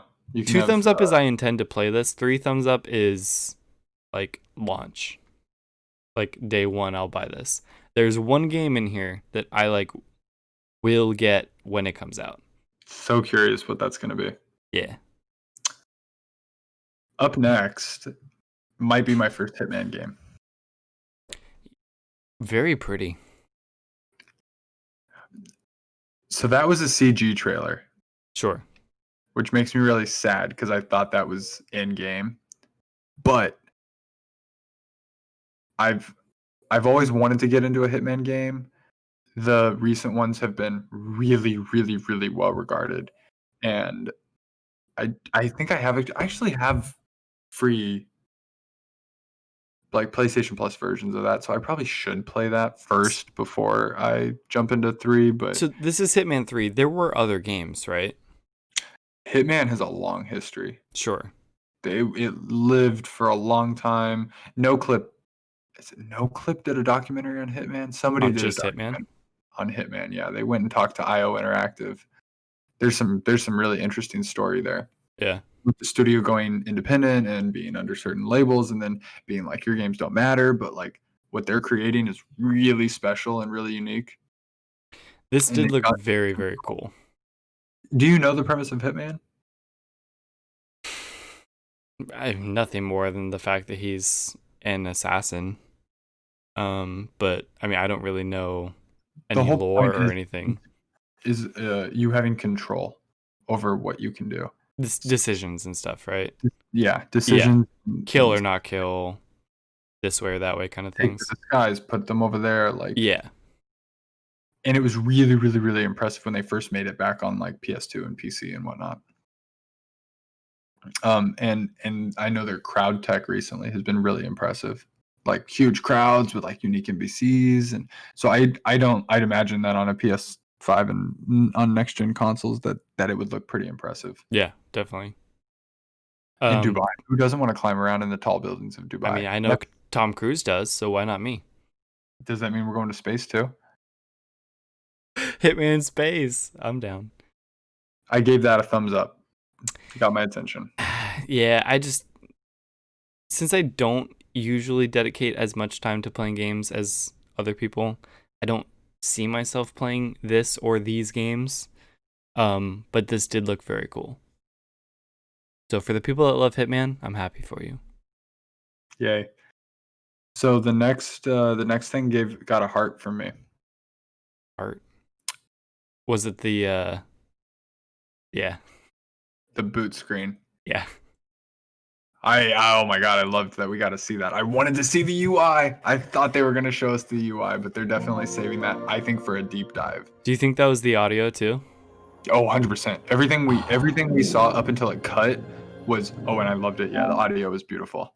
I remember it felt very like upbeat and like, let's do this. Definitely happy.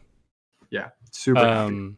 The first thing I thought of was, how is Nick gonna incorporate this into the PS I Love You intro?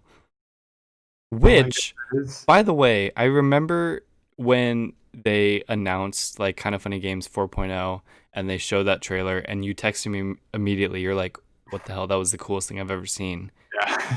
I've watched many episodes of that show. It is unbelievable. That intro is so freaking cool. It's perfect. For not being like a professional graphic designer. Yeah. How did he do that?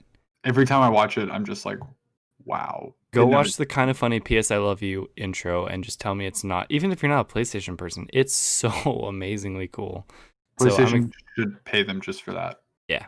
Yeah. It's beautiful. So I have to say, this next game, one of my most hyped games. And I believe this is another Kickstarter game that's been floating around since apparently like 2015. So a while it's been being worked on. And that I'm is very unfamiliar with Astrobot. Did I miss Astrobot? Oh my god, Astrobot did come. Oh, I thought that's what we were talking about. No, I'm so happy you said that. I totally missed that. I was like, oh, you really like Astrobot. No, I really do want to. Oh, I'm sorry. I really do want to play. That's okay. Astrobot on PSVR, but that won't be until the PSVR 2 comes out next year. If that comes out. When it comes out next year. Wireless PSVR 2. That'd be fantastic. Holiday 2021. What is Japan Studio? Is that just like a subsect of PS4? PlayStation Studios, or? Japan Studio is a development studio. They are a game studio. A whole bunch of yeah, they've worked on a whole bunch. Because I saw their name a lot in these videos. I think they've become like partly a support studio to help a lot of different people. Okay. But they make Astrobot now. That's like one of their calling cards. Okay. This looks like a non-VR Astrobot, which I think is a good way to bring that to the masses. They definitely didn't imply that it was VR. They can't talk about it yet. It had the DualSense, which means why show it if it's not though? Like, why get It's not someone hyped for it and then say, "Oh, by the way, it's for VR"? I don't think it's VR. Right. Yeah, I Yeah. don't either. No. I think you're right. Um, maybe it's just like an updated port for PS5 without VR, but like so where like everyone can play. Okay. Yeah. We'll see. But the other game that I was getting excited about Yes. when I jumped ahead, Little Devil Inside. This looks very cool. I'm so into this. This might be my favorite game from this. Cool. There's something about it, the combination of humor and art style and gameplay. You're like Yeah. a little hunter running around, bringing stuff back to the guy, and it seems to have it has humor and then the different environments, and it's buttery smooth. Is this considered a platformer? No, platformers are jumping around. Well, he seemed to be jumping around a lot, but I guess he's fighting a lot of stuff too. And I don't remember I him don't know, jumping. he's doing everything. He seems to be doing everything. It's very artsy, and I don't know if it's open world. It's almost like paper mache. Like his head is so basic. I think it's paper mache. Yeah, it's very, very pretty. Like it's very nice to look at. Every time I've seen this a couple times now, and I'm just like, I don't know how to process this. What this is? It's gorgeous, low quality. Yeah. Um, I wasn't. I'm definitely intrigued by it. I'm stoked for it Yeah. for people, but didn't look like something I wanted to pick up right away. I'm sure I'm gonna hear you talk about it at some you can point. watch me play it. Yeah, and I will. I'll Trust me, stream it. we'll talk about this next week. We won't talk about it next week. I trust your game opinions through and through. So if you say this is a good game, I'll play it. Thank you. Golf story.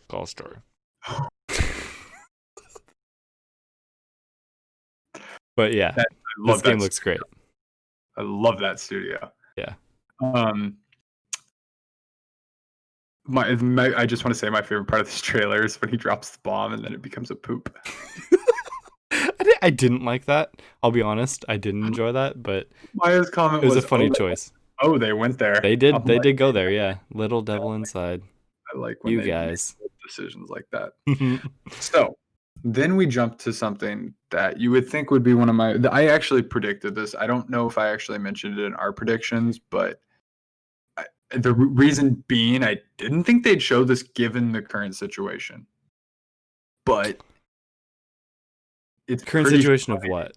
the world, and Okay. the fact that basketball is not being played.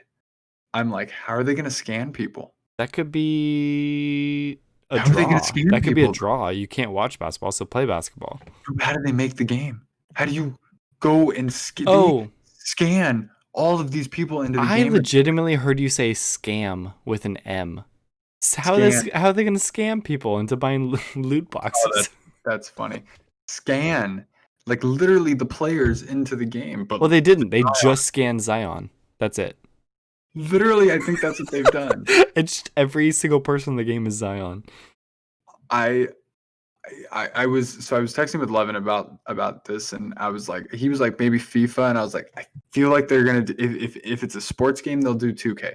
2K14 was a flagship title when the PS4 launched. It was arguably the best looking PS4 game at launch. 2K basketball is the sports game, I feel like. However, FIFA is the sports game. Let's be real. The numbers Really? compare. Yeah, globally.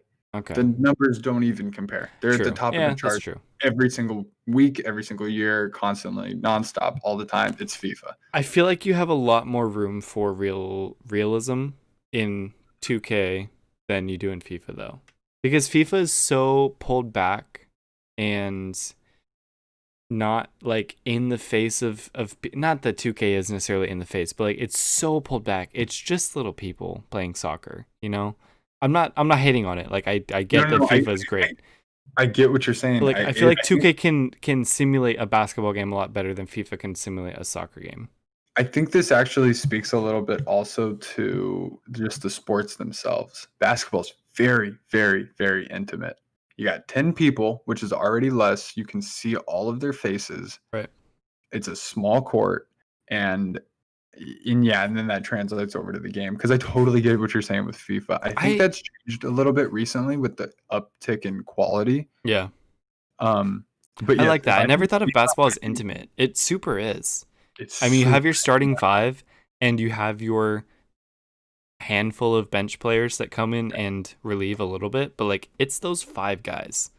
It's part of the reason that the NBA is as successful as it is with personalities and faces. It's part of the reason that I think football doesn't have the ability to have that kind of a Well, and draw. especially with Everyone's the behind a helmets. helmet. Yeah. Everyone's behind a helmet. They're hidden. There's so many people. It's so zoomed out.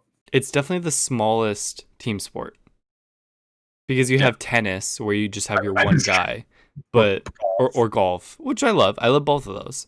not a But team sport though. no, right. So it's definitely the smallest team sport. That's cool. I never thought of it that way. I like that. Yeah, and it's I think led to a lot of success. So you'd think I would be just through the roof excited. I mean, obviously I was gonna ask. my hype for 2K has been extremely low. To be honest, it came on. I'm like, this doesn't look good. This does not look good. This was definitely the pandemic trailer, considering there was one person. They got Zion to look into the camera over here with his AirPod in, and here, just read this. The same way that they got Patrick Mahomes to read the thing for that Xbox, or was it the Xbox video?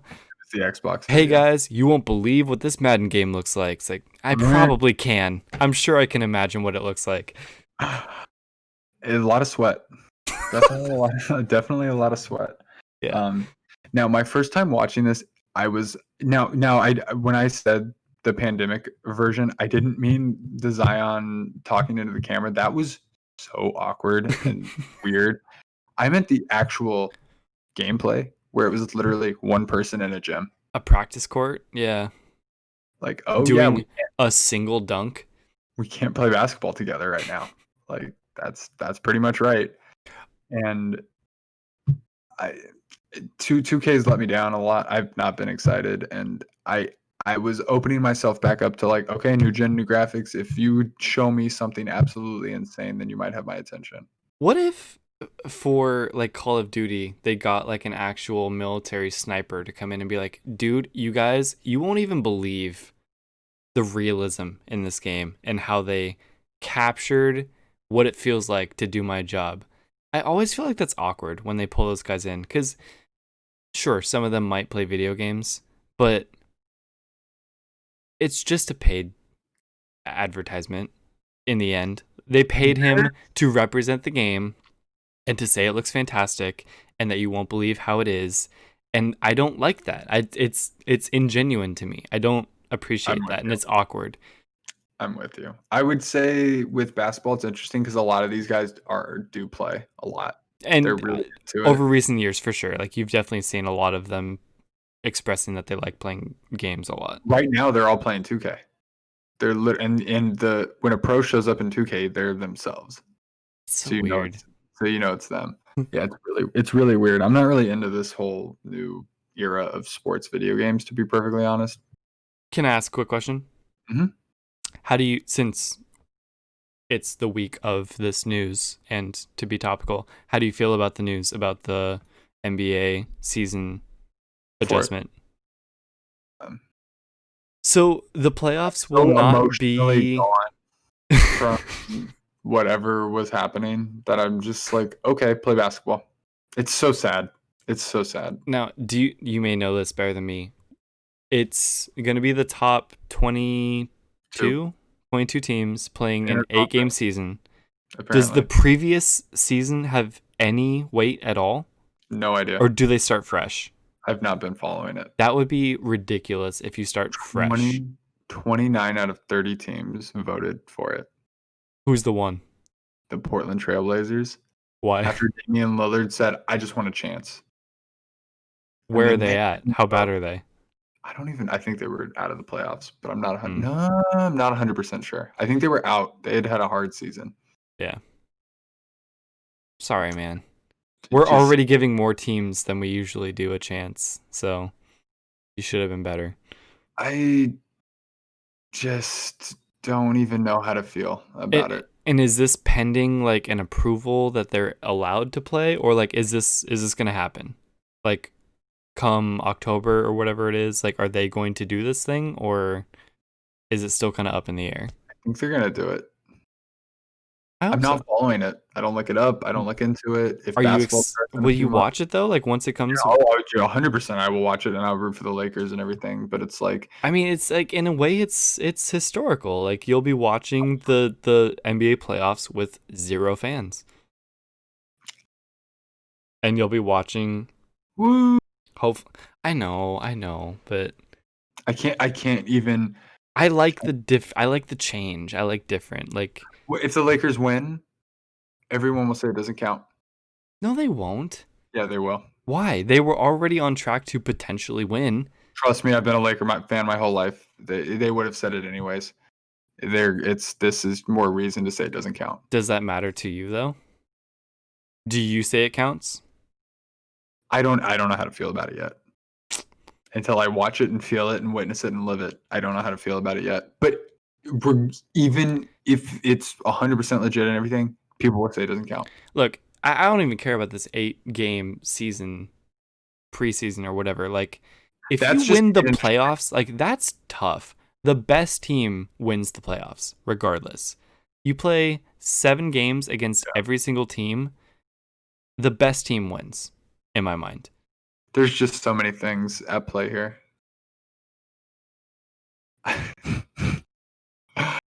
Plus, I really want to talk about this next game. I mean, obviously, I want the Lakers to win, but for your sake, I want them to win because I've heard you say so many times the Lakers are going to get robbed of a championship because of this stupid virus, and I don't want that to happen. But I also don't want people to like undermine it too by saying it wasn't legitimate. And then Anyways, start in December. What? The new season would start in December. What is that's the thing I didn't realize, that the playoffs are going to start after the season was going to end, which is crazy. We'd be in the finals right now. Are you serious? Yeah. Whoa. That's insane. Anyways, But I just really want to talk about this next game. let's do it. Oh shoot, I've been playing the video this whole time. Do you want to talk about it first, and then I'll tell you what emoji I have? Is this It's the very- super weird one? It is. Yeah. Bug snacks. Is Bug snacks. They even had a catchy song. This is yeah. I don't know. strawberry. How do you feel about this game? Because I don't really feel one way or the other. Nah. I don't care. I need to see more. I'm so. Hey, when I'm- there's a strawberry with eyes and the little leaves for legs, and then it gets eaten by a walrus or whatever it was. I Like, don't even know what that. And then there's a burger monster at the end. yeah, I don't play games like this. I'm definitely like don't want to play this game. But Did you play Octopath? Octodad? But I would play Octodad. Yeah, The weird octopus dad thing? I actually did play that a little bit. I wanted to play it. I'm leaving this open because the emoji I put, and like I said, it's appropriate from the previous thing.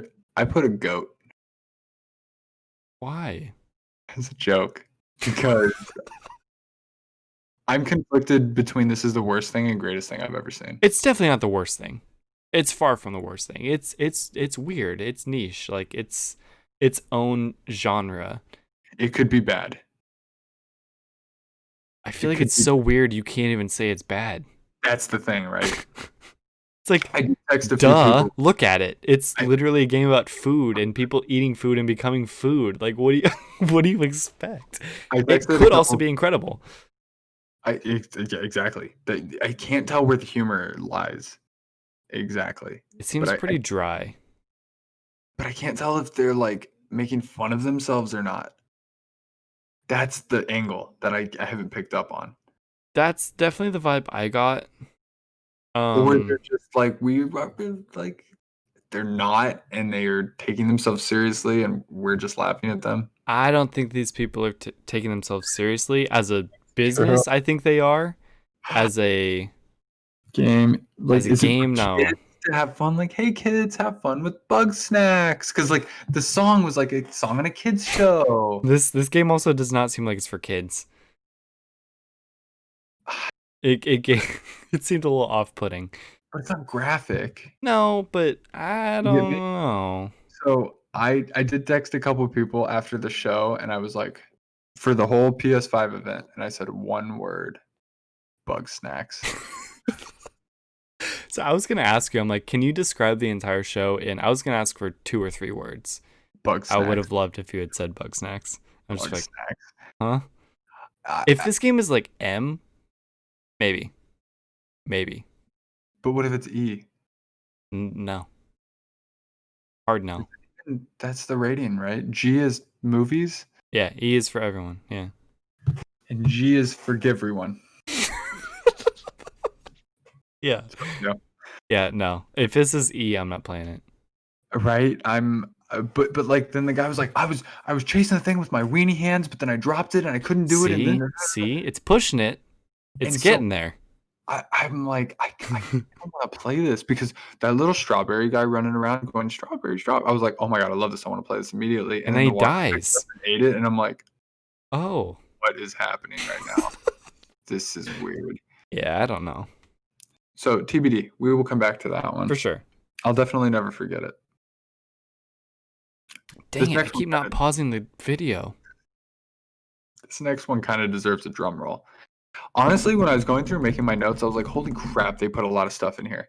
Like, this thing was loaded. With a lot of different Genres and just genres and every shades, angle yeah. and It first had something for party, indie, everybody. third party, something, and that's what PlayStation to me has been doing so well. Wait a second. I don't know if I'm playing the right one. So I believe the next one was Blue Point's game. That's been Demon. Yeah. Okay. so Just making sure. we've talked about this, right? We have. Yeah, we talked about it last episode. This looks incredible, honestly. Looks very good. I'm terrified. I would not normally be into something like this, but with how much I've heard people talk about Bloodborne, and I have Sekiro. I want to play that, and I've always wanted to play a Souls game, but I didn't really want to get into remastered and da da da da da da. This looks, I hate to ask this again. Is Sekiro made by the same people or it's just the same genre? Sekiro is made by the same people, but through a partnership with Activision. Okay. This is not made by them. This is a remake of their game by Blue Point, who are the new freaking masters of this stuff. Sure. And I have Demon Souls. I got it as a PlayStation Plus game, I think, at some point. I have it on PS3. Interesting. And I never touched it. I think I have to play this game. I Just forgot the there were amount- PlayStation Plus games for other consoles too. Started on PS3 Never even thought to download those. and Vita. I got almost my entire Vita collection is from PlayStation Plus. Interesting. Mostly before I ever got a Vita. Yeah, I'm sure you could guess. I'm not going to play this game. No. This is not my genre or my forte, but people seem to be stoked about it. Did I what? Did you play Fallen Order? Yes. Had Souls-like gameplay. I know, but that's Star Wars. I know. I'm just kidding. And that's Well, I'm not literally kidding, the only reason. Yeah. But no, that's not true. I liked the gameplay of it. So the reason the Souls games are so important, and I've seen a lot of people say Dark Souls is the game of the decade because of what it did for the industry. That's crazy. Because it changed video games, and that's why I need to play these games, because what they've done, if we look back 10 years ago at 12 years ago, say, combat video games gameplay had become quite stale and generic, and it was just kind of formulaic. And from what I've heard, because I've not actually played these games, so I can't speak for myself, is it gave depth to it. There's a reward to the gameplay because it doesn't cheat you. You have to do the thing. Treats but if you you fair. do the thing, It treats you fair. It's fair It's in hard. its systems. It's Yeah. hard. You have to be disciplined. Yeah. but it's some of the most gratifying moments that people have ever experienced playing a game. And the reason I've stayed away is I just don't want to grind for hours and hours and hours and hours and hours and hours. But just to say you beat it. the thought of a challenge, Yeah. one that's so rewarding, I really want to play Bloodborne now, but I'm gonna wait for PS5 just because of what I've heard based on performance. Yeah. I want to play Sekiro. You have it, right? Didn't you start it? Bloodborne was a PlayStation Plus game, so I've never started it. I might have it too. Okay. I thought you started it at some point. So I intend to play that on PlayStation 5. I think I'm just gonna save Sekiro for PlayStation 5, and I'm gonna play this. I have a weird question. Yeah. Is Cuphead Souls-like? No. Cuphead's just hard. Okay. All right, fair enough. Cuphead goes more retro in terms of like bullet hell. Okay. Is that the right? I think that's the right one. I completely know what you mean by that. Yeah. Yeah. Jumping and dodging the bullets and the Yeah. 2D plane and this stuff. Yeah. This is 3-dimensional. Have you and played again, Cuphead? No, but that was going to be one of the ones that we played. Ooh, Right. that Okay. was pretty on this Let's TV. do it. Can we do it? Graphics, yeah. Whenever we can. Can we do that? Let's find a way to do that. All right, cool. So the landscapes that they showed in this trailer, introing it in, like obviously the setting, the demons and all of that stuff, like not super anything that I'm really into. I didn't like the body being carried by the giant eagle or whatever it was. Didn't enjoy that. Did not get to see what it was. Is that the case? Terrified of what that was. Yeah, I don't like that. Flying demon manta rays, that was cool. I don't like that phrase at all. Yeah, I know. That's horrifying. But there's just something about this next gen of like the power of these graphics that I just want to witness. Sure. And that's kind of why I'm staying open. You have a lot more patience for video games when it comes to stuff like that. Like I don't like the demon, evil, dark stuff. I'm pushing it when I am considering like 2016 Doom. I'm pushing it with that. But just because of how much, again, you've hyped it up, like I want to see what's going on with that. Doom, this game just you doesn't end up intrigue me. thinking less about the characters and more about the gameplay. Like that's what it ends up being about. Yeah. And it's like I don't want to fight witches with their guts hanging out and Ew, no. stuff. God, I don't even know if no. that's in there, but like That sounds horrible. Why would you say that? I've also heard a lot of the IGN guys, Brian Altano, he talked about Bloodborne so much that I'm just like, I have to play this game. Yeah. I don't know if Andy was joking, but he said it was his favorite game of all time. I think he was slightly exaggerating. Yeah. A lot of people say that. That's crazy. It's people have said that beating that game is one of the greatest feelings in life they've had. Wow. Like and that's what made me go like, I have to play this. Like this is insane. Yeah. Like I've had that feeling where you have a challenge and a challenge and a challenge and you beat it. And this is apparently the bar. Question. Yep. So games that you download for PlayStation Plus. So you download Bloodborne for PS4 via PlayStation Plus. Yeah. Come PS5. Yeah, you have it. With PS5 performance? We don't know. That's going to be a game by game basis as to we still don't even know how their upgrade system is going to be. If they have a version of Smart Delivery where they make a PS5 version and then you get that version, or you can just run it in PS4 Pro boost mode. Okay. And that's what we're still waiting to see. Okay. How they're going to do that. Gotcha. But let me just remind, PlayStation was like, hey, we're going to show you some stuff, but just know that that's not it. We got a lot more stuff to show you. Yeah. I also just realized that these colors that we've been doing this entire time, what is yellow? Yellow's not a PlayStation color. Oh, it is in the logo, right? Yeah, I think it's there somewhere. Oh, I thought it was supposed to be orange for the buttons. Oh, well. Sorry, I'm feeling it right now, so. No, you're good. I'm just observing new things. What game are we on? It's just kind of a loop of death. I'm not super into all these like first person shooter after first person shooter after first person shooter, but this looks good.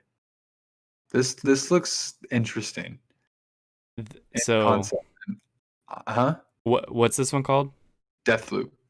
This is my game. So I was hoping you were gonna say that I because am stoked for this game. so this is Arcane. This is the people that make Prey, that made the last Prey. Okay. And so I could definitely see myself playing this because I'm into the story. And Just gameplay. I might be presuming too much about what the game is going to be, but Yeah. like it at first wasn't super into it. But when it turned into this like Groundhog's Day, in order to beat the game, you have to do this day flawlessly. I love that idea. And I don't know if that's exactly what's going to be. It may. I know I said earlier I want a game to hold my hand. Like I want to master this game to a point where like you have to figure out how to do this perfectly. I don't want it to guide me through it. I want to figure out how to assassinate all these people in a day and survive in order to beat this game. That sounds awesome. So And everyone could do it differently. Arcane is one of the last surviving studios that makes a genre called immersive sims. And the kind of tenant that these games are made with is interactivity, agency, and the ability to kind of make your way. So no, it will be how do I want to do this? That's awesome. And I love I'm totally with you that the concept, the story, like I need that like ground, that context, that Yeah. grounding. Yeah. And this is cool. And I was into the art style and the functionality, the like the force using of like that was so cool. Plus gun wielding. Like it's push this guy, shoot him with a shotgun. That sounds awesome. And there's another assassin. Yeah, that you can maybe play as? They hinted that at the end. So I'm super curious about that. So whereas the trailer started, and I think you were saying you had a similar sentiment, and I was kind of like, hey, by the end of it, I was like, okay, you have my attention. This might sound weird, but like the vibe that this gave me to like a mature degree was a little bit Sly Cooper. It's like Sly Cooper, and then Carmelita Fox is your counterpart who's always trying to fight you and combat you. Obviously different game mechanics and everything story, but like I could see this being my like adult new like one of my favorite games. This was super, super intriguing to me. Imagine if we can play it together. Oh, that sounds awesome. Yeah. Deathloop. We'll keep an eye on this one. Can't wait for Deathloop. I just love the concept. Yeah. Have you seen I don't know what the official title is anymore. Edge of Tomorrow / Live Die Repeat with Tom Cruise and Emily Blunt. I wanna. Yeah. Very good. Yeah. Very good. I'll have to find it on a streaming service. What's so the next? emoji I gave for this next game. What'd you give for that one, by the way? Thumbs up. Cool. This next game I gave the clapping emoji. Bravo. I will not play this, but bravo. Well done. This was beautifully debuted. Because you kind of think you know what it is, but you're kind of not sure. And if you're a diehard fan of this franchise, this was a ride. I know this was a ride and a trip because the setting is new and the setting is different. It's back to the first person. And then by the end of the trailer, it goes Village. And I was like, because I was expecting a certain name. And it goes Village. I'm like, what? And then it shows you. I'm like, I love it. Just for Resident Evil 8. And I'm so happy for the whole Resident Evil franchise for for Capcom and that they're getting so much content. Yeah. It's insane. I mean, you get 2 remaster, 3 remaster, and then when does this come out? 7 in VR. Right. Now 8. And the next rumor is that 4 is being remade. That's so wild. 5 and 6 probably don't need 7 was just called Resident Evil 7, right? Yeah. No subtitle. Biohazard. But the 7 was cleverly put into Resident Evil. I think so. I like their use of like Roman numerals and the Yeah. and the titles. That's really fun. Resident Evil Village. I don't even know what to say. Like, is that I'm not like 100% put off. I like the sort of old-timey werewolves and dude, like these games are- Transylvanianness. Like, dude, these games are. I've heard 7 is one of like nightmares for weeks. Kind of. yeah, not into that. I'm And it's not a down bit for too that. modern. I don't like modern horror. A little bit more like old school, might read it in a storybook kind of horror. I'm more intrigued by, which Okay. is what Yeah. this looks like. But this seems to have like flashbacks or something, right? Like some of it looks modern. And then you go back into this like Oh, old. it's definitely current day. Oh, really? Yeah. Oh yeah. 100%. It's current day It looks very old for some of it. because they're in like an old abandoned place with like. Oh, I can't. Nope. I can't do it. Uh, It's gonna be I VR. I will never. What? Yeah. Resident Evil 7 was VR. Oh, this game will be. I thought you were. I thought you were saying this game in VR is what it will take for you to play it. I'm like, are you insane? Never put that on my face. No, No. of course not. I will never just play that, period. But I'm happy for you, Resident Evil people. I bought Resident Evil 2 remastered just to see That what I the will hype play. was. I Yes, would play 2. I would play 3. I would play 4. I don't need to play 7 or 8 in this. That's too much for me. The first person, it's too much. I trust people from longer ago making a horror game than I do people right now, because you might kill me Who, me? with how scary it is. Oh, yeah. But that was a moment where I was like, okay, this presentation is off the chain. Yeah. Like they're just banger after banger after banger after banger. I mean, how are you gonna have Resident Evil and Bug Snacks in one Exactly. No one saw that coming. And then you get Death Stranding New York. / Moon, Right. not Death Stranding. I really thought this was Death Stranding. Also, did you see that Death Stranding and Half-Life are merging or like crossing over? I'll look into that. I missed that.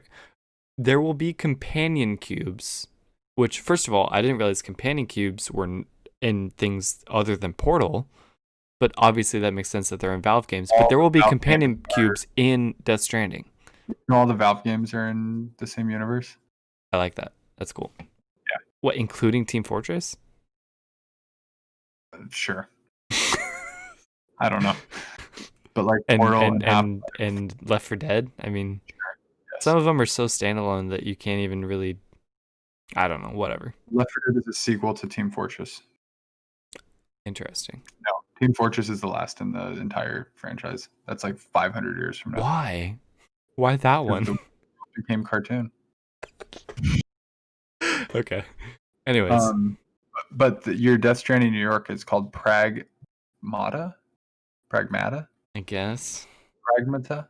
I don't know. No thanks. Ta. The only reason I was interested in Death Stranding was because I was so intrigued by it for so long. Yeah. And I own it, and I still don't know when I'm ever gonna play it. Hey, well, guess what? Pragmata is not coming out till 2022, so you've got 2 years to be intrigued by it. I have 2 years to still say I'm never gonna play it. And then play it, and then buy it. Nah. I might get it. We'll see. I gotta wait and hear about it's also a little bit of Last of Us with like mech suits, you know? You got the father figure and the little girl, and let's protect her and on this journey. So you say Last of Us. My first thought when I saw the first shot was I Am Legend. Still haven't seen it. She can be the dog. I know. You're never seen I Am Legend. You're a Will Smith guy. I know. I just never met anybody. I feel like everybody saw that movie. It was before my movie appreciation time. I'm with you. I would recommend it. I will get there. It's a good one. I know the dog dies. I know. Why would you say that? That's saying I know. So, there's really not much to say about Pragmata as other than they end up on the moon and then it ends and you don't know what's happening. Do they end up on the moon, or were they always on the moon? Because I at don't the know. end, she's like, "What is that?" And they're looking at Earth. Yeah, they went from Earth to the moon because that satellite hit them when they were in that green shell, and then it transported them to the moon. But she doesn't know what Earth is. But it But like, also so Earth she didn't look looks like at Earth Earth. because all the countries were in different places. Didn't notice That was that. not a normal map. Sure, but he says, like, doesn't he say it's like hope or something, or like that's our future or something weird? Like, you were just there, and they're Yeah, like it looking at it longingly. did not make any sense. I don't know. He's very big. His entire suit is very clunky looking. I know. And then that was the end. That was the end. They didn't show anything else. The conference ended there, and you didn't see anything else from other things that you've not finished playing. Yeah. Yeah. So I I was going to ask you, I'm like, I was going to ask, tell me if I need to avoid Horizon spoilers. To be fair, I don't know what is a spoiler and what isn't at this point. I know there's a sequel coming, so this doesn't really change anything for me. There weren't any characters that were like, huh, that person should be alive or dead. All I saw was Aloy, so, I mean, I'm cool. I'm chilling. You're cool. You're chilling. Perfectly. Nothing 100%. hit you in any way. Okay. I may not be far enough into the game to where it should have hit me yet. I'm good. Great. I'm fine. That's a great sign. Yeah. Then I'm gonna just talk a little vaguely about it. First of all, finally everybody can stop saying Horizon Zero Noon or Horizon whatever. 2 Dawn. Dawn, like shut up. It was always gonna be Horizon 2 with a new subtitle. I love Forbidden West. That's just a nice wordy title of things that The is same way unique. Zero Dawn is. Yeah, it's perfect. Now the rumor is that Guerrilla's been Sony's ordered a trilogy from Guerrilla. Cool. Which makes sense. Uncharted got 3. This just feels like the right kind of trilogy. Yeah. I gave this a clapping emoji, 3 stars, a heart, 2 thumbs up, a heart, and a praise to the sky. Okay. As far as just video games go, like near the top is God of War, right? If not the top. Oh no, God of War's at the top. Is the top. Horizon's not far below, right? Okay. I forget how amazing the game was. Like you are very hyped for this game. Because I know what Guerrilla is gonna be doing. Capable of, yeah. This confirmed it. Yeah. This is gonna be Jason Schreier said it. This is the most beautiful game ever made now. Without even knowing the story or how it ends, like this, even just the hint of the story of this one looked super intriguing to me. Yeah, I know the premise of Aloy, like I get what she can do. Like this looks really, really cool. It's gonna be massive. This game is gonna be massive from the biggest worlds to the smallest details. And it's going to be gorgeous and it's going to be lived in, and I think and hope it's going to be inspired by Breath of the Wild in terms of traversal and the ability to move through this beautiful environment. I have no idea what's going to happen, but so not that the first one would have been inspired by Breath of the Wild, but are they not similar? Came out a month before Breath of the Wild. Right, but are they not similar in their traversal capabilities? No. I intentionally skipped Horizon, knowing Breath of the Wild was coming out. I didn't want to burn myself out right before. I then tried to play Horizon. I jumped into Horizon then after playing Breath of the Wild, and the inability to like climb up anything I want just felt clunky. Archaic already and clunky. Yeah. I fully expect to be able to climb pretty much anything in this game. Sure. To a reasonable degree. But just in terms of the ability to move through 3D space and explore, I think I mean, they showed it. You can dive underwater now, and it's freaking beautiful. Pretty sure you couldn't do that in the first game. I love the idea that this game is in the far future, to where we've gone back to like primitive, almost tribal mentalities with futuristic tech. Like that's such a cool freaking concept. And at the end of this, you see like a bridge that almost looks like the Golden Gate Bridge. I mean, it probably isn't, but like you're in a world that we would recognize in a tribal setting with futuristic tech. So cool. That much you've figured out from the first game? Yes. Okay, that was my fear. Oh, cool. So, okay. So, yeah, keep playing because there's definitely more to it. But it will be a while. Like, I'm going to play Last of Us, then Last of Us 2, then probably Ghost. You've got time. Yeah. Because I've been saying this will be a launch game, and they didn't seem to hint at that. They didn't say it all, right? I think it'll be early next year. Yeah. We'll get Spider-Man, we'll get a couple other things, and then a few months after, February next year, which is, it'll be 4 years to the first game, I think we'll get Horizon 2. So if Spider-Man Miles Morales is not a full game, it's not.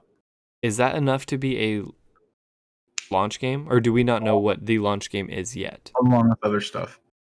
There's never been a launch game of like for PlayStation, you mean? They had Killzone Shadowfall, but like not everybody wants Breath of the Wild being a launch game for Switch is unbelievable. Changes the industry. That's why I feel like they have to do this, no? Like, don't they have to have a massive game? Xbox will have Halo. So, like, what is PlayStation going to do? Juggernaut. And that's why I thought it'd be Horizon. For sure, I was like, for sure Horizon's going to be at launch. Are they still holding on to something?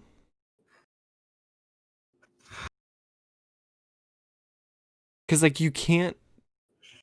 Of the three, like, Switch, Xbox, and PlayStation, like, those are consecutive console releases.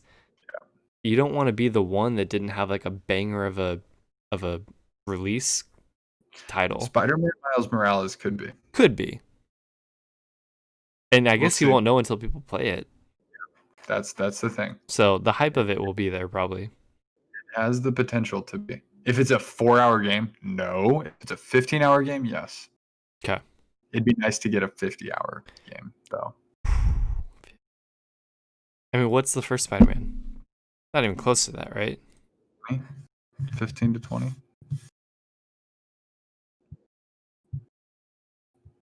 But Halo's going to be huge. Spell that correctly at all. 25 hours. There you go. 50, that's a lot. I don't know if I've played a 50-hour game. We got to get that. We got to change that. Oh, I'm going to get Halo. That will be my first Halo. It'll be my first Xbox. I know. I can't. I'm going to drop this in just real quick, but apparently Halo might have, this one might do 120 frames. Interesting. Has any game done that? PC games. Whoa. But this is unprecedented. But this is the whole point. What was that Will Smith movie that we saw? I don't even know how that worked, actually. 240? Was it 240? What was that even called? Generic action movie? Oh my god, 120. It was 120, right? It was. Can my TV do that then? Can I watch that movie? But I don't have 3D. No, I don't know if it can. My TV can do 120. Can it? If you set it to that, or... No, because it's coming. It has HDMI. If the content is 120, it'll do it. It's the content, so that's why I'm going to be able to play Halo at 120 on this thing. Cool. Which I can't even fathom what that's going to be like. I'm going to just slowly morph into it. I'm very excited to finally find out what Halo's about. That's what Maya was playing tonight? I was having this debate with coworkers, and I agree it's not fair because a lot of the games I was defending, I haven't actually fully played myself. But I was arguing that PS4 exclusives are better than Halo exclusives. And they were like... Halo exclusives? I'm sorry, Xbox exclusives. And they were like, look, Halo's the best game ever, hands down, period. And I was Lol. like... I was like, no, okay... Shut up. Not you. But look at. Let me just name you some PS4 exclusives, just that you can't play on your Xbox, just like this: Uncharted, Last of Us, God of War, Horizon, blah blah blah blah blah blah blah. And they're like, yeah, but Halo. I'm like, You know why? You know haven't the why? last like 2 or 3 games not been good at all? And they're like, Four yeah, and but five just are not Halo good. in general. They're just like, just Halo. I'm like, I don't know, man. You know, they've not played them. They played Halo. They've not played the other ones. Period. I just and Period. I can't talk about Halo because I've played like 2 games Halo's of multiplayer of Halo, period. That's it. I taking can't talk. I nothing don't get it. taking nothing away from it. It's a first person shooter though. Like Yeah. arguably the best first person shooter. Like probably. I haven't played it enough, but I mean, like I'm excited about it. I understand it. would it be like saying that the campaign for a Call of Duty game is the best exclusive content you have for your console? That's I sad. I don't want to hate on Halo. That's like not what I'm Your fiance might hurt you if you do. zero. No, I'm not. No. That's not what I'm saying. But it's like we've been playing Last of Us. Yeah. Already realizing she's already like this is like I want to keep playing. Yeah. Like it went from I don't want to play, I'm scared to can we play? Right. Right. Until you play it and realize, but some of those people might just be like this is stupid, and this is stupid the whole time, not actually like even opening themselves up to the possibility. And I genuinely hope the new Halo game is that for this console and this generation for So those people. so hyped for it. I hope it ends up being that. But to say that Xbox is better because of Halo, period, like, no, man. That's so weak.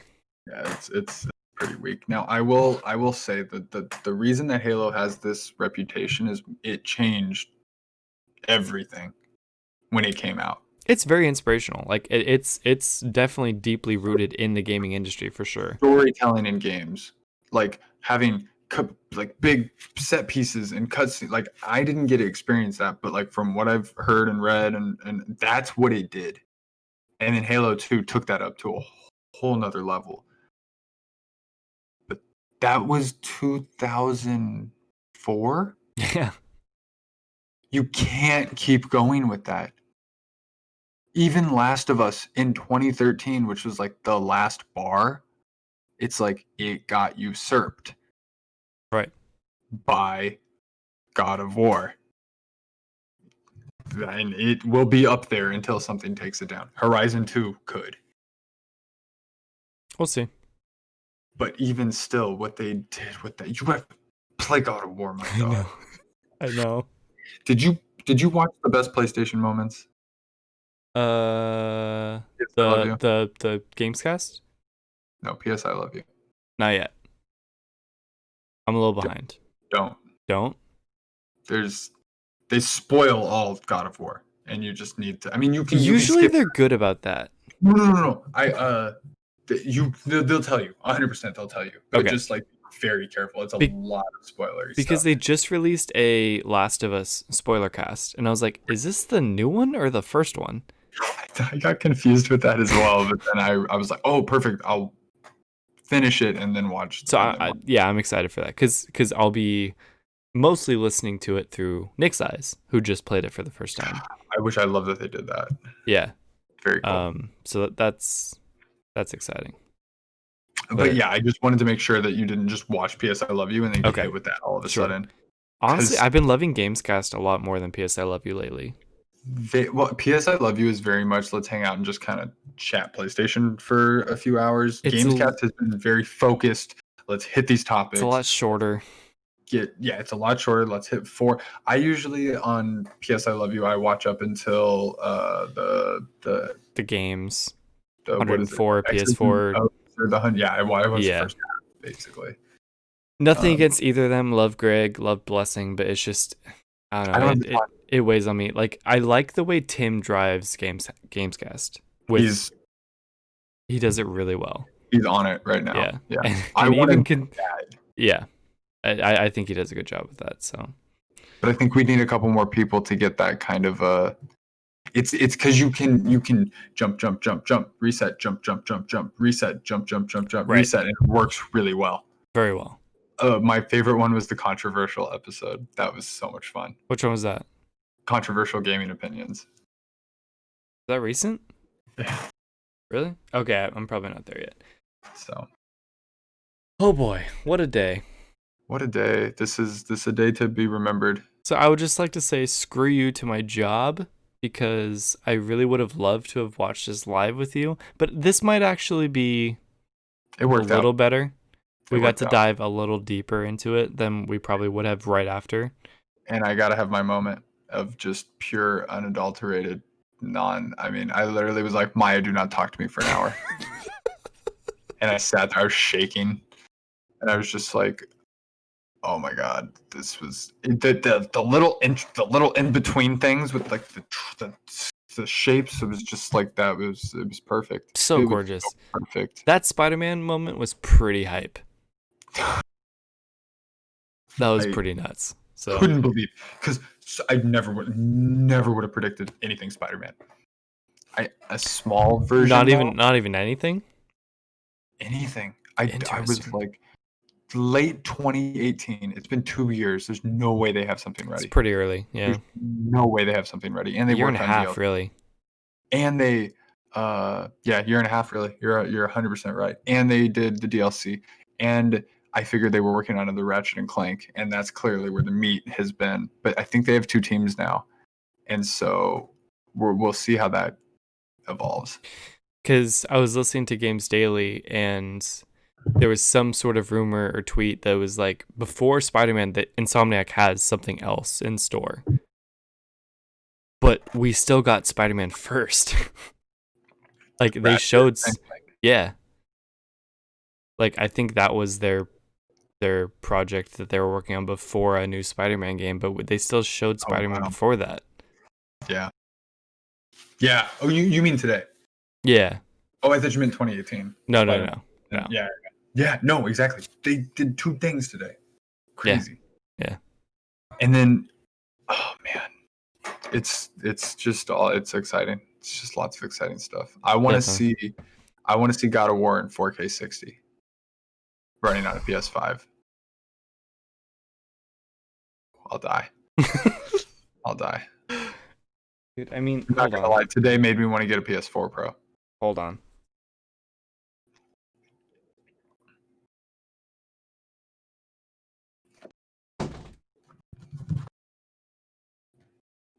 It's here. Yes. I have it, you know?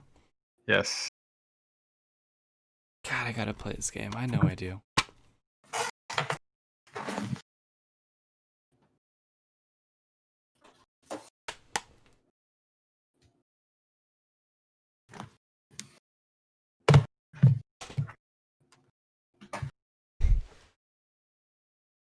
You were there. That was an epic day. When what? When you got it? When I got it. That was an Really? epic day. Do you remember the rush home? The rush from home to Best Buy to meeting me at my house to getting ready to open the game and all of that crap? Sort of. Yeah, it was 420. 2018? 18. And then what? Did I just leave you alone to play it? Probably. Yeah. I think we opened, because I got the collector's edition, we opened the statue and all the little things that were inside of it. I still want to see the Spider-Man statue. I'm going to go to storage, possibly on Sunday, and get a bunch of shit. I forgot that stuff was in there. I mean, you can display some of that stuff, right? I got to go get all my statues and keep them here. Yeah. Uncharted 4, Spider-Man, God of War. Yeah. I mean, that's reason enough alone to get a physical copy if it comes with something like that. Except spending the money now. Except only if everything off. From now on also comes with a digital copy. Right? So I do want to say, now that this event has happened, you're on, basically. That's what I want to say. That's how you feel about it. You're bored. No, now that this event has happened, I want details. I want to know what the create button does. I want to know about backwards compatibility. I want to know about how if we get PS5 versions. I want to know what the hell else this thing can do. And that will be next, right? Specs will be the next. Price, release date, pre-orders, dude. This is gonna be. Oh, I'm not looking forward to it. I'm already stressed about it Why? because so many people want this thing. I'm Are really, you really concerned about getting a pre-order. Really? Yeah, I've been worried. I'm really concerned about getting a pre-order. I don't remember the PS4 being an issue. I know. Part of what we talked about earlier. I'm hearing more and more people talk about it. Supply is going to be more limited than the PS4, and I'm really concerned about having one of these day one. But okay, you even more so than me. Like, we are PlayStation super fans, right? Like, we'll be in tune. We'll be ready. More so than even the casual people who want one of these things. I'm still worried about getting screwed up because we can't go wait in line at a store like we did with the Switch. Did you listen to the game most hyped game launch episode or whatever, or of Gamescast, where they talked about like game launches and console launches and stuff? Like, if it comes down to it, we'll figure something out.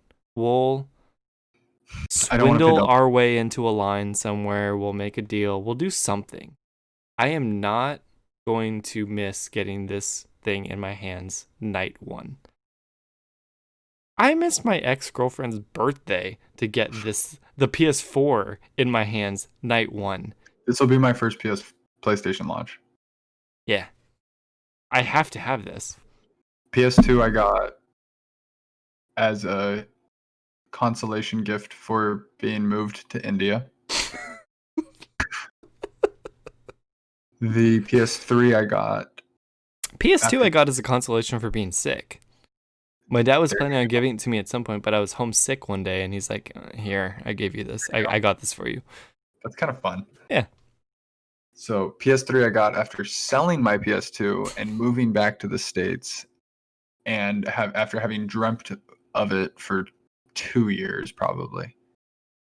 Oh, like night after night after night dreaming about it, hoping I'd get it for Christmas, not getting it for Christmas, and then just being like, okay, I got to get it for myself. How am I going to do this? I got to get enough money because the second I'm moving back to the States, I'm buying this thing day one. And I basically did. Yeah, I bought the PS3 for myself too. I think the first thing I did. As a 7th grader. Wow, that's awesome. That's legit. I wanted to get the PS4 at launch, but I was in college and I didn't have the money or the time really to do that. And I got really lucky. It was the closest I've ever gotten one to launch because it came out in November, and November 5th, I got it 16th. 15th to 16th. I was less than 2 months. So I still consider myself like it's a launch, but I got it for my birthday, and I'll never forget that. And Maya helped with that. So it's like I remember crazy that. I think it was that long ago. What? The crazier thing is that you guys have been together that long. That's what I mean. I know. No, that's what I mean. Like, she went with me to get GTA when it launched on the PS3. The PS3? Hmm? That's crazy. Mm-hmm. That is crazy. Mm-hmm. And now guess what? It's coming out again on this console. Screw you, Rockstar. No, don't, because a lot of people are saying that, but I'm like, I don't mean it.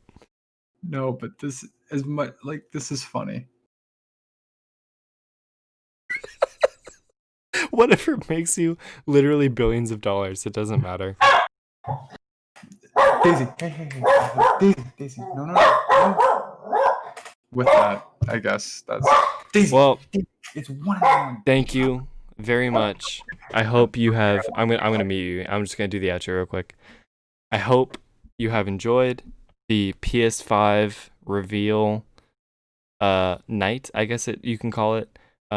We definitely enjoyed watching it. We enjoyed all the games. We enjoy looking at the console. That super sexy console. Man, I love that console. It's an objectively great console. Oh, it's so gorgeous. At me. I'm not afraid of you. Yeah, and what's the at? Exactly. Check our I don't know, find us somehow. Check the website or something. But if you have been watching, you can listen to us on the podcast app on Apple and other podcast streaming services very soon. If you've been listening, you can watch us on YouTube, the Huber Rebels channel, where we have Rebels React, where we talk about movies and TV shows that we like to watch and talk about. And we're starting to dabble with some gaming videos. We're going to get into that pretty soon. Ethan and I played Rocket League and Warzone the other night. Not that that's a video that you can watch, but we're going to try to make some gaming videos. Just so you know, we did that. Yeah. How'd you like Warzone? Overwhelming. Yeah, definitely. When everybody's like ready to Twitch shoot you in the face and kill you, and you're just figuring out how to walk. Yeah. Probably streaming on Twitch. Yeah. But I've got nothing else. My name is Jordan. And my name is Ethan. We are the Huber Rebels. Till next time. Welcome to the rebellion. Infinity is possible.